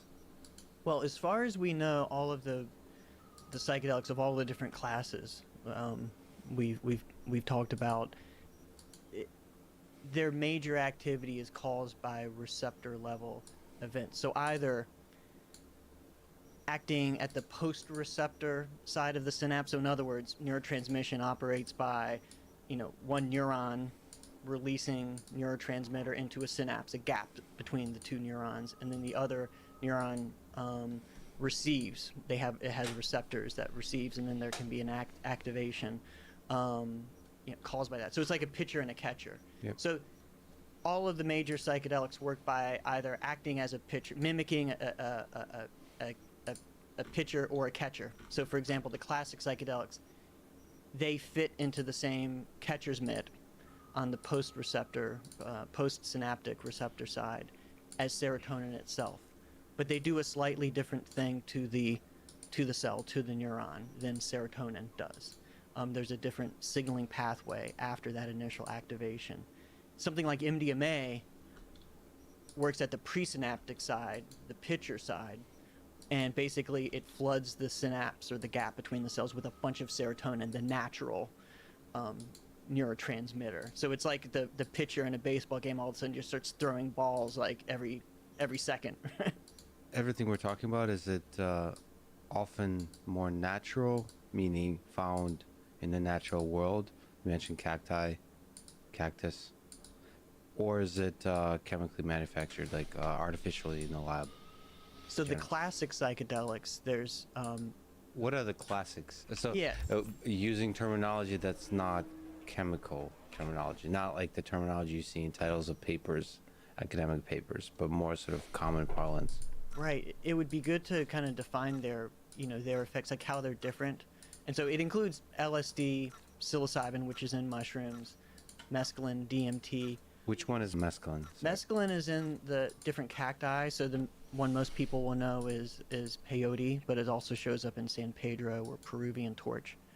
And all of these classic psychedelics, they have, at the right dose, and typically they have very strong effects on one's sense of reality and one's sense of self. What some of the things that makes them different than other, more broadly speaking, psychedelics like MDMA and others, is that they're, at least the major examples, there's some exotic ones that differ, but the ones I've talked about are extremely safe at the physiological level. Like there's like LSD and psilocybin, there's no known lethal overdose unless you have like really severe, heart disease, because it modestly raises your blood pressure. So same person that might be hurt shoveling snow or going up the stairs, that could have a cardiac event because they've taken one of these drugs. But for most people, someone can take 1,000 times what the effective dose is, and it's not going to cause any organ damage, affect the brainstem, make them stop breathing. So in that sense, they're freakishly safe at the I would never call any compound safe because there's always a risk. They're freakishly safe at the physiological level. I mean, you can hardly find anything over the counter like that. I mean, aspirin's not like that. Caffeine is not like that. Most drugs, you take 5, 10, 20, maybe it takes 100, but you get to some times the effective dose, and it's going to kill you. Yeah. Or cause some serious damage. And so that's something that's remarkable about most of these classic psychedelics. That's incredible, by the way, that you can go on a hell of a journey in the mind, like probably transformative, potentially in a like deeply transformative way, and yet there's no dose that in most people would have a lethal effect. That's kind of fascinating. There's Yes. this duality between the mind and the body. It's like it's the okay, sorry if I bring him up way too much, but David Goggins is like you know, the kind of things you go on a long run, like the hell you might go through in your mind. Your mind can take a lot, and you can go through a lot with the mind, and the body will just be its own thing. You can go through hell, but after a good night's sleep, be back to normal, and the body is always there. So bringing it back to Goggins, it's like you can do that without even destroying your knee or whatever, Right. or having, or coming close and riding that line. That's true. So the unfortunate thing about the running, which he uses running to test the mind, so the aspect of running that is negative, in order to test the mind, you really have to push the body, like take the body through a journey. I wish there was another way of doing that in the physical exercise space. I think there are exercises that are easier on the body than others, but running sure is a hell of an effective way to do it. And one of the ways that where it differs is that you're, unlike exercise, you're essentially, you know, most exercise to really get to those intense levels, you really need to be persistent about it. Right. I mean, it'll be intense if you're really out of shape, just, you know, jogging for 5 minutes. But to really get to those intense levels, you need to, you know, have the dedication. And so some of the other ways of altering subjective effects or states of consciousness take that type of dedication. Psychedelics, though, I mean, someone takes the right dose, they're strapped into the roller coaster, and something interesting is going to happen. And I really like what you said about that distinction between the mind, or the contrast between the mind effects and the body effects, because I think of this. I do research with all the drugs, you know, caffeine, alcohol, methamphetamine, cocaine, alcohol, legal, illegal. Most of these drugs, thinking about, say, cocaine and methamphetamine, you can't give to a regular user, you can't safely give a dose where the regular cocaine user is going to say, oh man, that's the strongest coke I've ever had, you know, because, you know, you get it past the ethics committee and you need approval, and I wouldn't want to give someone something that's dangerous. So Yes. to go to those levels where they would say that, you would have to give something that's physiologically riskier. Yeah. You know, psilocybin or LSD, you can give a dose at the physiological level that is like very good chance it's going to be the most intense psychological experience of that person's life. Yeah, that's and have zero chance for most people, if you screen them, of killing them. The big risk is behavioral toxicity, which is a fancy way of saying doing something stupid. I mean, you're really intoxicated, like if you wander into traffic or you fall from a height, just like plenty of people do on high doses of alcohol. And the other kind of unique thing about classic psychedelics is that they're not addictive, which is pretty much unheard of when it comes to so-called drugs of abuse, or drugs that people, at least at some frequency, choose to take. You know, most of what we think of as drugs, you know, caffeine, alcohol, cocaine, cannabis, most of these you can get into alcohol, you can get into a daily use pattern, and that's just so unheard of with psychedelics. Most people have taken these things on a daily basis. It's more like they're building up the courage to do it, and then they build up a tolerance, or they're in college and they do it on a dare. Can you take acid 7 days in a row, and that type of thing, rather than a self-control issue where you have and say, oh God, I gotta stop taking this, I gotta stop drinking every night, I gotta cut down on the coke, whatever. So that's the classic psychedelics. What are the what's a good term, modern psychedelics, or more maybe psychedelics that are created in the lab? What else is there? Right, so MDMA is the big one, and I should say that with the classic psychedelics, that LSD is sort of, you can call it a semi-synthetic, because there's natural, you know, from both ergot and in certain seeds. Morning glory seeds is one example. There are some very close chemical relatives of LSD, so LSD is close to what occurs in nature, but not quite. But then when we get into the other non-classic psychedelics, probably the most prominent one is MDMA. People call it ecstasy, people call it Molly, and it is it differs from classic psychedelics in a number of ways. it can be addictive, but not so. It's like you can have cocaine on this end of the continuum and classic psychedelics here. Continuum of addiction. Continuum of addiction, you know. So it's certainly no cocaine. It's pretty rare for people to get into daily use patterns, but it's possible, and they can get into more like, you know, using once a week pattern where they can find it hard to stop. But it's somewhere in between, mostly towards the classic psychedelic side in terms of like relatively little addiction potential, but it's also more physiologically dangerous. I think that certainly the therapeutic use, it's showing really promising effects for treating PTSD, and the models that are used, I think those are extremely acceptable when it comes to the risk-benefit ratio that you see all throughout medicine.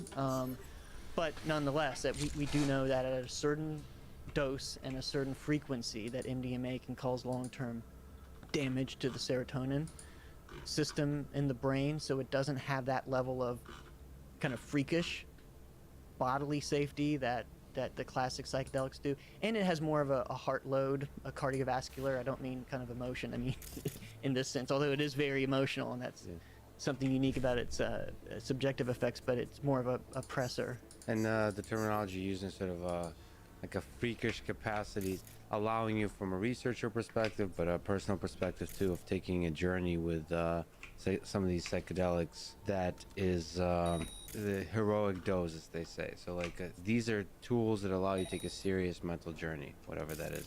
That's what you mean. And with MDMA, there's a little bit, it starts entering this territory where you got to be careful about the risks to the body potentially. So yes, that in the sense that you can't kind of push the dose up as high as you safely as one can if they're in the right setting, like in our research, as they can with the classic psychedelics.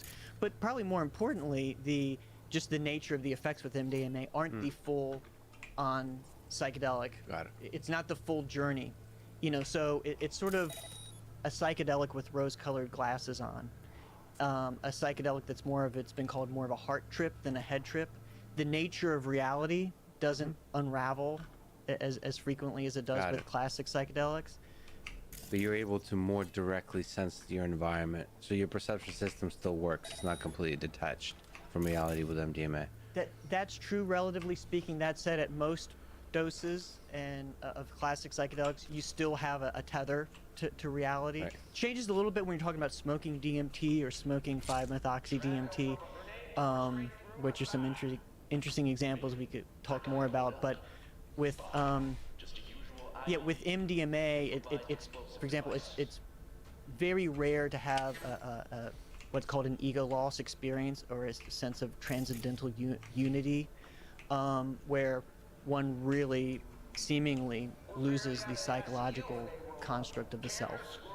You know, but MDMA, it's very common for people to have this, you know, they still are perceiving themselves as a self, but it's common for them to have this warmth, this empathy for humanity and for their friends and loved ones. So and you see those effects under the classic psychedelics, but that's a subset of what the classic psychedelics do. So I see MDMA in terms of its subjective effects is, if you think about Venn diagrams, it's sort of, MDMA is all within the classic psychedelics. So everything that you see on a particular MDMA session, sometimes a psilocybin session looks just like that.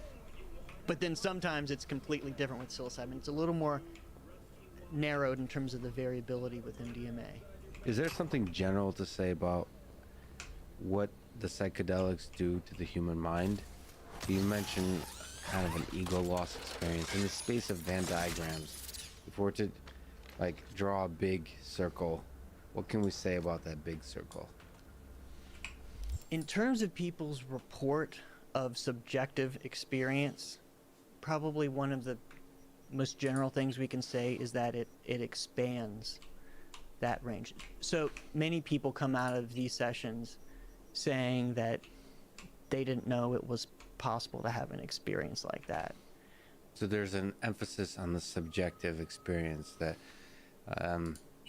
is there words that people put to it that capture that experience, or is it something that just has to be experienced?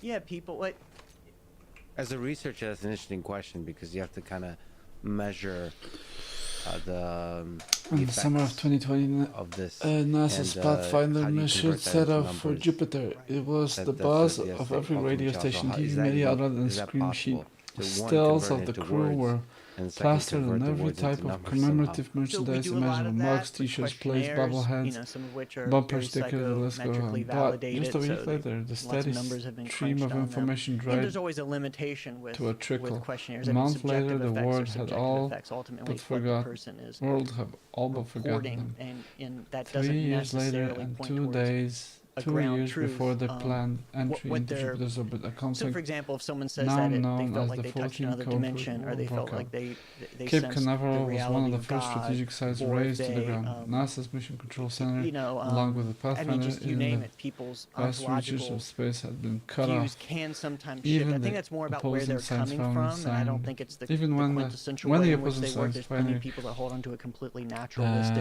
signed the viewpoint truce. and come 3 and years have later, Militech said profound its sights and- on re-establishing helpful contact with Pathfinder experiences crew, with but these to no other compounds. Pathfinder signal, it the seemed, had subjective been effects swallowed can by be the so void broad of the that Big for some Black. people it To shifts this their- day, it remains their unknown philosophical whether the viewpoint Pathfinder and- mission and was a more towards success. If the idealism, crew more towards, ever did reach you know, Jupiter thinking and of its moons, that we the have nature of received reality no word, might no be more data, about not a single lead to follow. Maybe consciousness than they about even stood a chance. Maybe material. after a That's a century domain of I'm very silence, interested they in. simply have Right now, nothing we to have say to essentially us. zero to say about that in terms of validating those types of claims. But it's even interesting just to see what people say along those lines. So you're interested in saying, like, can we more rigorously study this process of expansion? Like, what do we mean by this expansion of your sense of what is possible in the experiences in this world?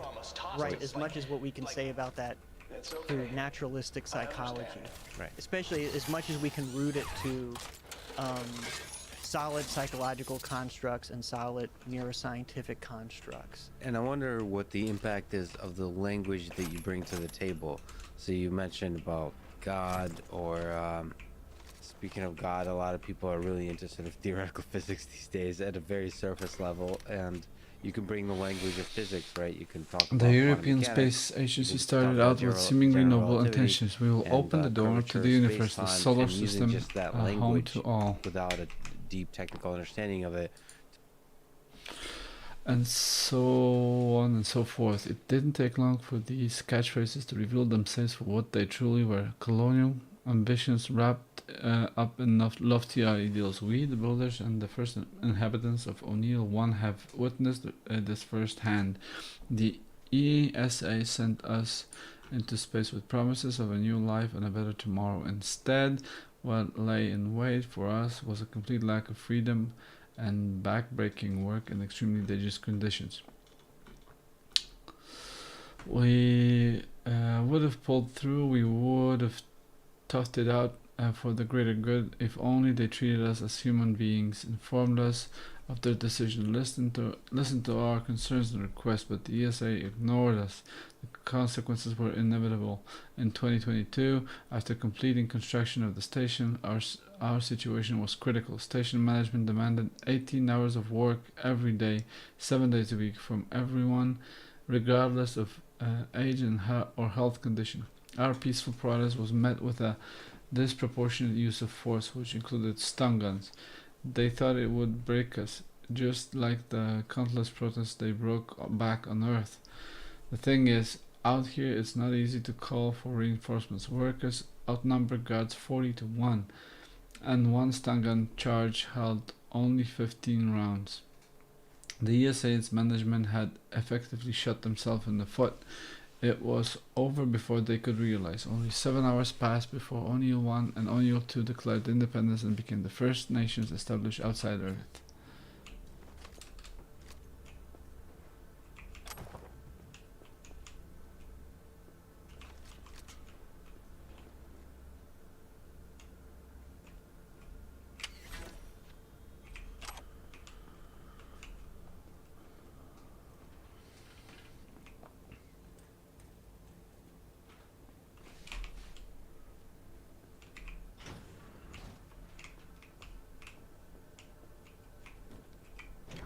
You a corpo?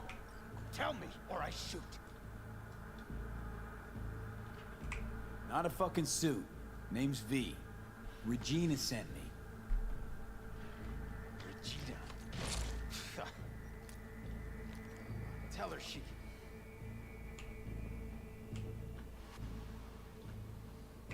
Why the suicide threats, huh? Thought you were a corpo. Sent to silence me. So you would have died anyway. But on my own terms. Bastards control everything. But me, I get to decide when I go. I do. Tell Regina that too. Not gonna break. Not like her. Heard your interview on the way up. Started broadcasting the moment you showed up on the feed. It wasn't finished, not like I wanted it, but at least people got the truth.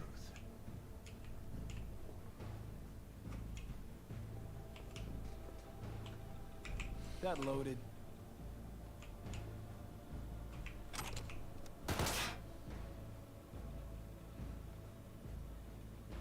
There's a death warrant out for you. Well, you probably already knew that. Uh-huh. Yeah, I could give a shit too. But Regina wants to help you out. Help me out? She's the one who needs help. She was the best media I knew. Shit, she was my mentor. And now? Sold right out. But I won't be bought. Not me.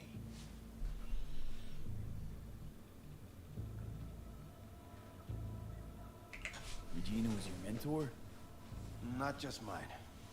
She was the best war reporter in Night City. But then she turned fixer. Yeah, like I said, sold out. Things used to be different. The media's word fucking meant something. We tracked those sons of bitches every dirty move. And now, you can prove Halt's in Arasaka's pocket. Nobody gives a flying turd fuck. Put you in touch with some nomads. Join them. Ride with them. Let this blow over. Give yourself a break. A break from what? From responsibility? Sorry, but that's not my style. So why do that veteran piece? If we're all so fresh out of fucks to give. So that people start asking questions. Start wondering. Just like you, now. Maybe that little grain of discomfort will grow into dissent. Who knows? Figure it's worth a try. Come on, let's go. You go the way of the gonk here. Won't change a thing. Running won't change anything either. I'll manage without your help. This all out of spite for Regina. You got something to prove to her? You don't know Jack.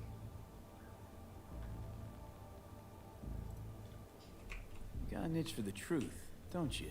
If you want to know who Regina is now, what she really fights for, just go and see her.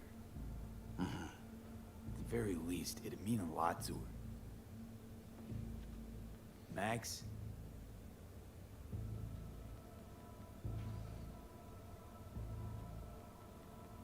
I'll talk to her, but that's it. That's all I ask. Okay, just gotta download a few things. Do what you gotta do.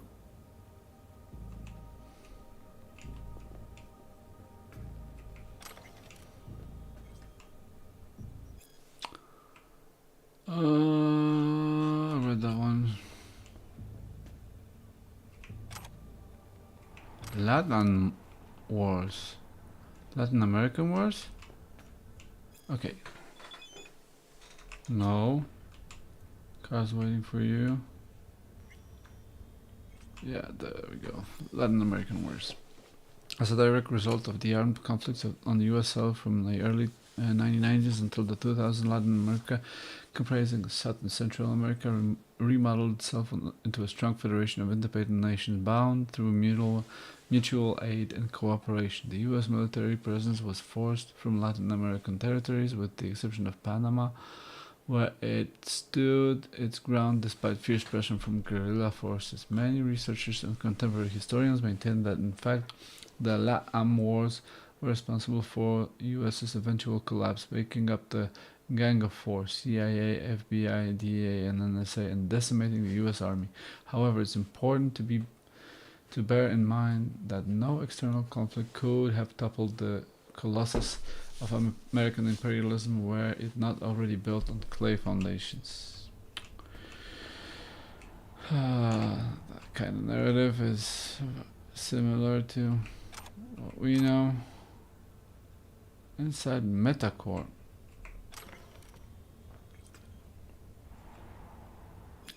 We associate nomads with chaos, societal collapse, technological backwardness for a good reason, but there are always exceptions to the rule, and for the nomads the exceptions are the meta, more specifically Metacorp. Unlike other nomad groups that deal in smuggling and raiding, Meta are strictly law-abiding. Metacorp, formally registered in the Western corporate states, is a majority stakeholder in numerous shipping companies, including the rapidly growing DTR, Decker, Tanaka, and Rogers, which handled 53% of all America's transport last year. The story of Metacorp is a story of American entrepreneurial spirit and confidence in the future. Two things that not even a nuclear war could destroy. Indeed, Metacorp only provides that a new order can rise out of entropy, that the rustle of eurodollars is capable of civilizing even the most savage barbarians. Last month I had an opportunity to visit the company's headquarters in Metaki, the mobile island currently anchored in the Gulf of Mexico, where I met Victoria Meta, the corporation's Nomad CEO and granddaughter of Metacorp's founder Jenton Meta. Victoria had clearly inherited his steely gaze and enterprising mind. Ball. Is there gonna be trouble?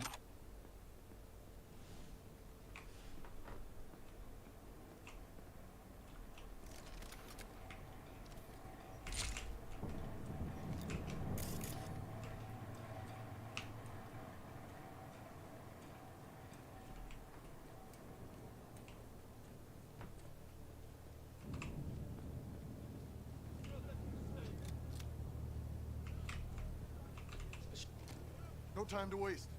Let's go. Take care, Max. Yeah, you too.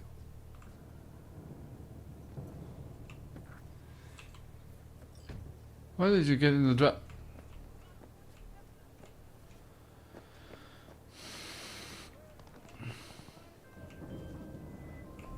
Thanks for the help. Glad you got through to that stubborn mule. Looks like I'm up to bat with him now. Gig closed.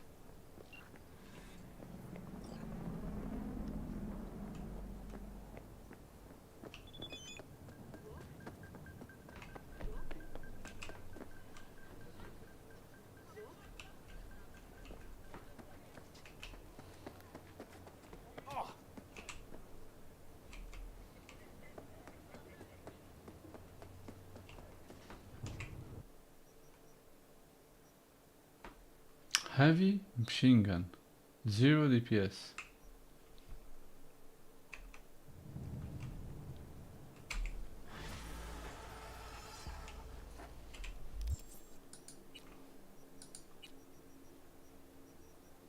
Nope, no heavy machine gun. This one. Wait. How about? No, it's self-guided.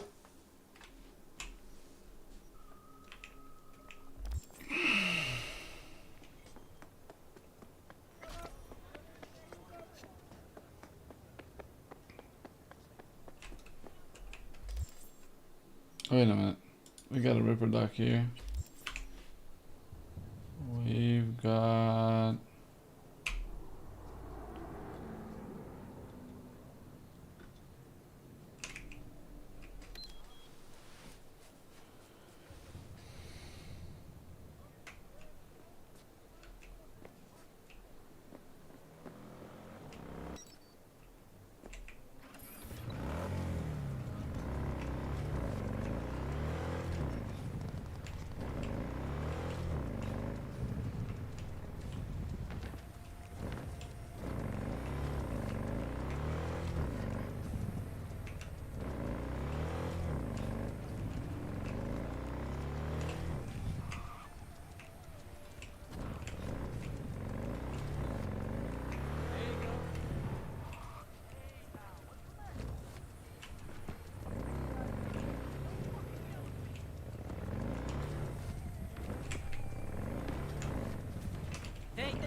before.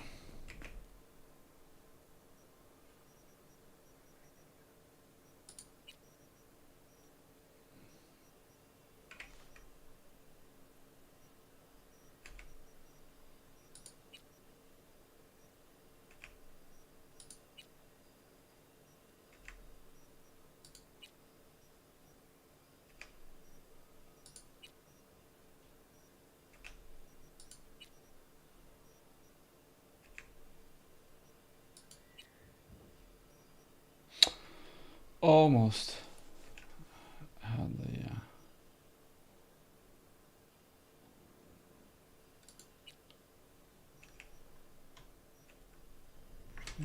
he's good.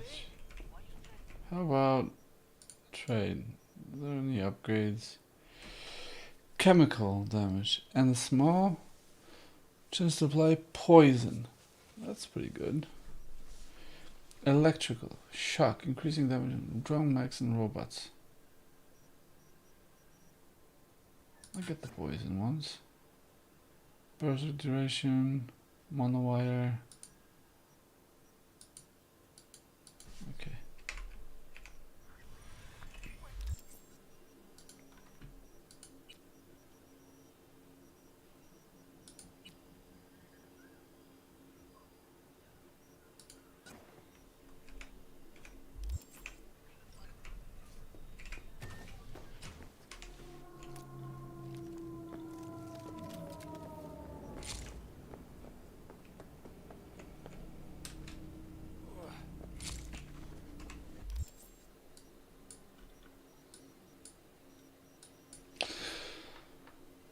Okay, I think now we're gonna do a little bit of main questing.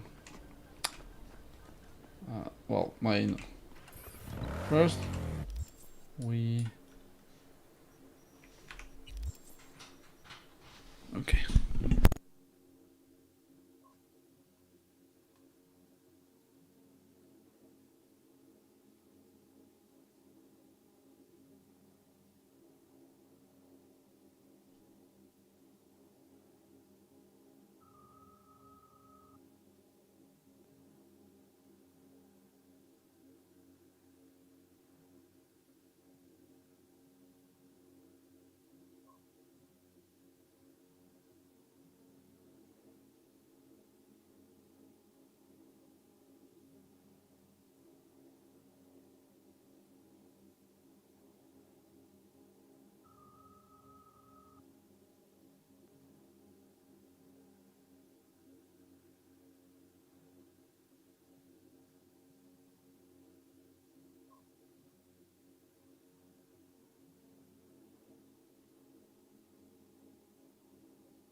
Need to make contact with the Voodoo Boys chief if you can swing it.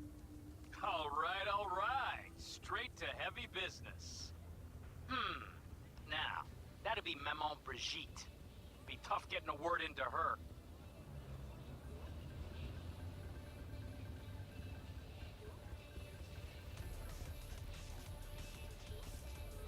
Huh. I was led to believe you could arrange anything. Ah! Now that sounded like my third wife every time she wanted a new purse. Maman Brigitte. And that sounds like a spooky cult alias.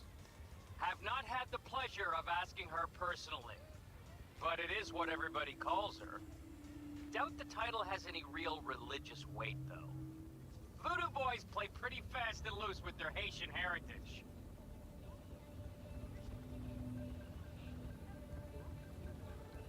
You really don't do any biz with them? Not with the chefs, cheffins, priests, and whatnot. All got dirigible-sized egos, won't talk to lowly me. But if you insist, I can ask around, try to set something up. I'll just need some details first.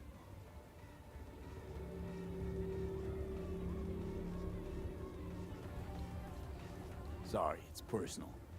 Well, that's fucking helpful. Got something they want. Truly? Want to sell something to the VDBs? Trust me, they don't want it, they don't need it. They're isolated, insulated, they got their own contracts, tech, networks. But, have it your way. Okay, I'll see what I can do and get back to you.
No!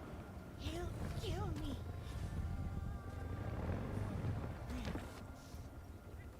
People!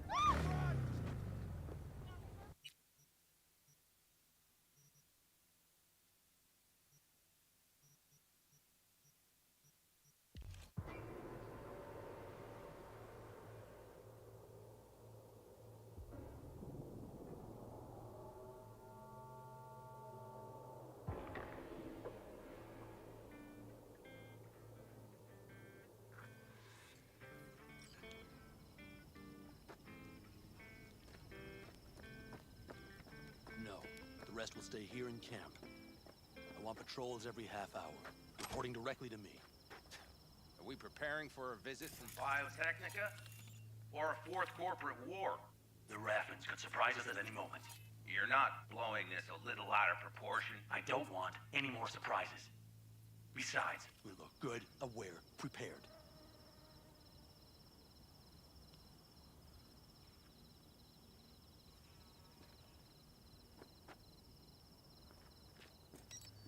V, you're here.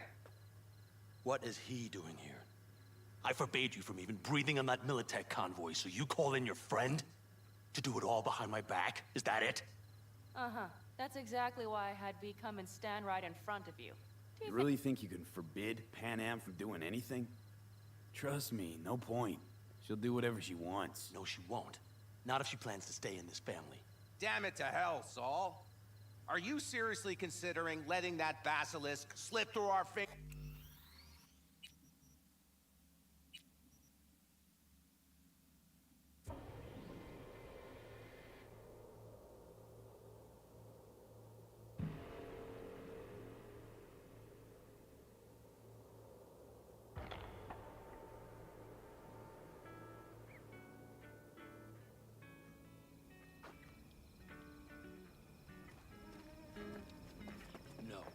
rest will stay here in camp.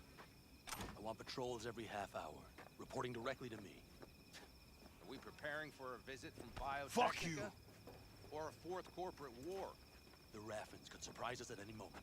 You're not blowing this a little out of proportion? I don't want any more surprises. Besides, we look good, aware, prepared.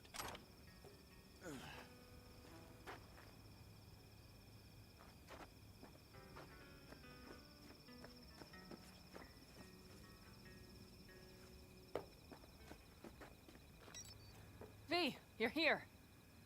What is he doing here? I forbade you from even breathing on that Militech convoy, so you call in your friend? To do it all behind my back? Is that it?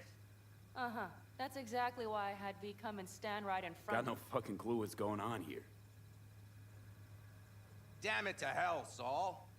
Are you seriously considering letting that basilisk slip through our fingers? I am. But a chance like this. A chance at what? Rotting up the job we came here to do? Wow. Seems a lot changed while I was away. No. Nothing has changed at all. The Biotechnica people will be here in an hour. Try not to cock anything else up before then. I can't believe it. Look.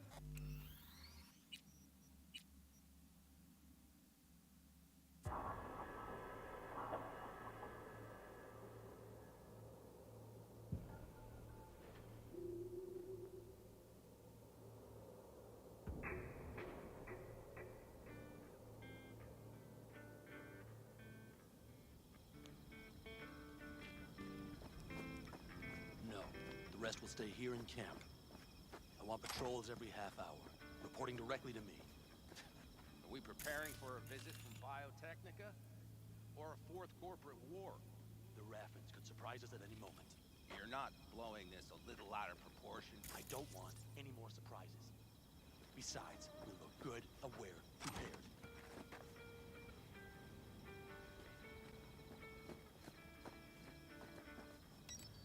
V, you're here. What is he doing here? I forbade you from even breathing on that Militech convoy, so you call in your friend? To do it all behind my back? Is that it? Uh-huh. That's exactly why I had V come and stand right in front of you. Do you think I'm that stupid? I am starting to wonder.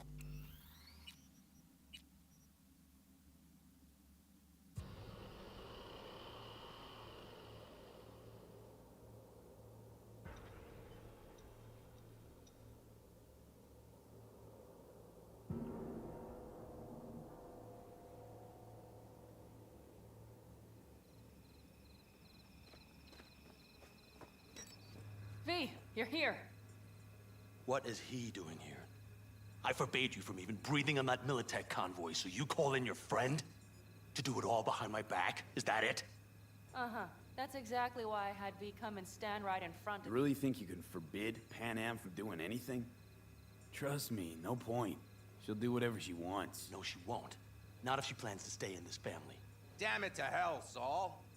Are you seriously considering letting that basilisk slip through our fingers? I am. But a chance like this. A chance at what? Rotting up the job we came here Wow. Seems a lot changed while I was away. to... No. Nothing has changed at all. The Biotechnica people will be here in an hour. Try not to cock anything else up before then. I can't believe it. Look, there he goes, off to paint the grass green. Thought the Biotechnica contract had withered and died. Saul insists we see it through to the end. To prove the Aldecaldos keep their word. Crop protection. Who gives a damn about crop protection? All Saul is going to prove is that a corp can walk all over us, and we'll say thank you and ask for more.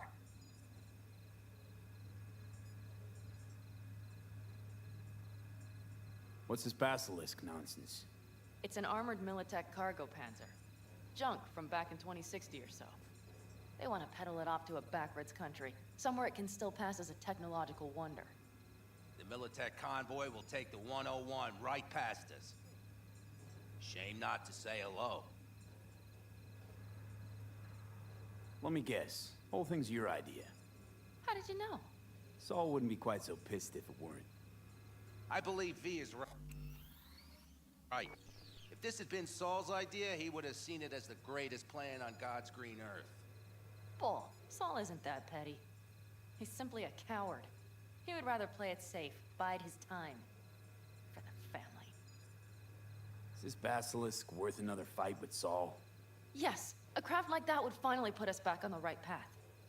The family is falling apart. If we fall into this biotechnica rut, no one will ever take us seriously again. Okay, so you do want to go behind Saul's back, and drag me here specifically for that. Cassidy, Ted, Carol, and Bob also on board. Remember a while back, told me to give you a solid kick in the pants if I saw you diving in the stupid pool again. I do.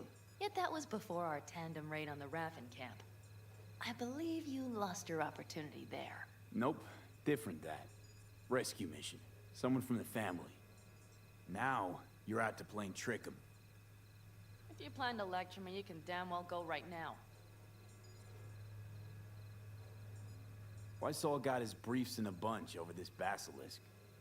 He's afraid Militech will destroy us if we pick a fight with it. He thinks it's safer to stick with the corporations, like Biotechnica. What a joke. You guys would rather... We would rather go back to plying the trade we know best. Logistics. Meaning smuggling. That's what I said.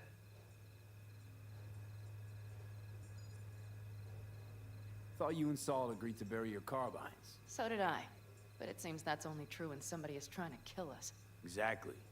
You saved his life. You want to fuck things up all over again now? I saved his life, yet somehow he still ignores everything I say. So I do believe we have come full circle. And you plan to grab the basilisk how? Thanks, V. Haven't said I'd help just yet. Okay, let's go talk to the rest.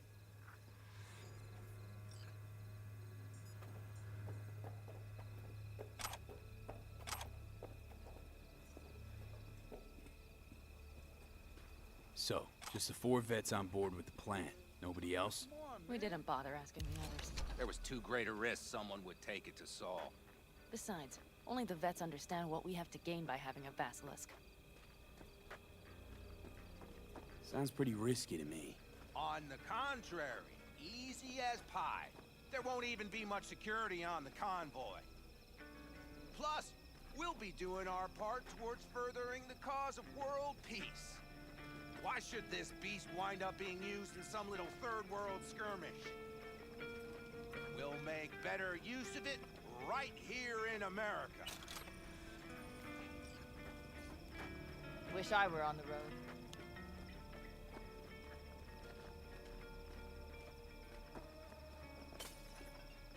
Did you try to get Saul on board again?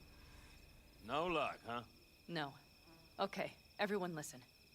Militech will transport the basilisk in parts distributed across 2 trucks.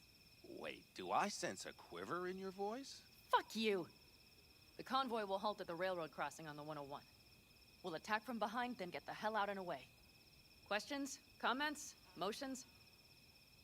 Nice job, Sunshine. Mm-hmm. Damn short, sweet, and pertinent. None of that sad sack bullshit Saul likes to... Panam's got a beef with Saul, I know. But you guys... A few years back, nobody would have given corporal work a second thought. We want a good name. We just need good gear and good jobs. And Saul would see that if he pulled his head out of his caboose once in a while.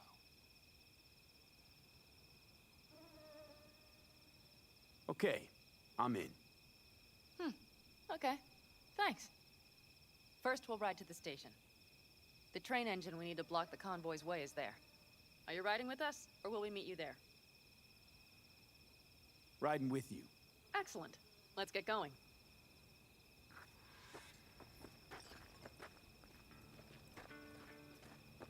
I think I heard a little shake in that voice. You did not. Ah, come on. Did you get your hands clammy too? Screw you. But are you sure you didn't leave any tracks? Militech won't notice a thing. Are you trying to insult me, Bobby? Okay, okay. Jess, Forget I what's even up? asked.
Consider this your lucky day. If you hear Pacifica calling, you make sweet love to it, that is. Got something for me? Well, it's like I said. Whatever you're peddling, the VDBS are just not in the market. But they have another task that needs doing, so I volunteered you. Do it well, and you'll get your audience with Brigitte. What's this task needs doing? What? You're gonna go picky on me now? The contact will fill you in on the deets. I got zero from him. Actually, got the impression I'd have to pay for every word out of his mouth. Okay, so who do I talk to and how? Hit the chapel on Sloan. Look for the altar inside. Someone will touch you, nod to you. Something spooky. Got it. Thanks.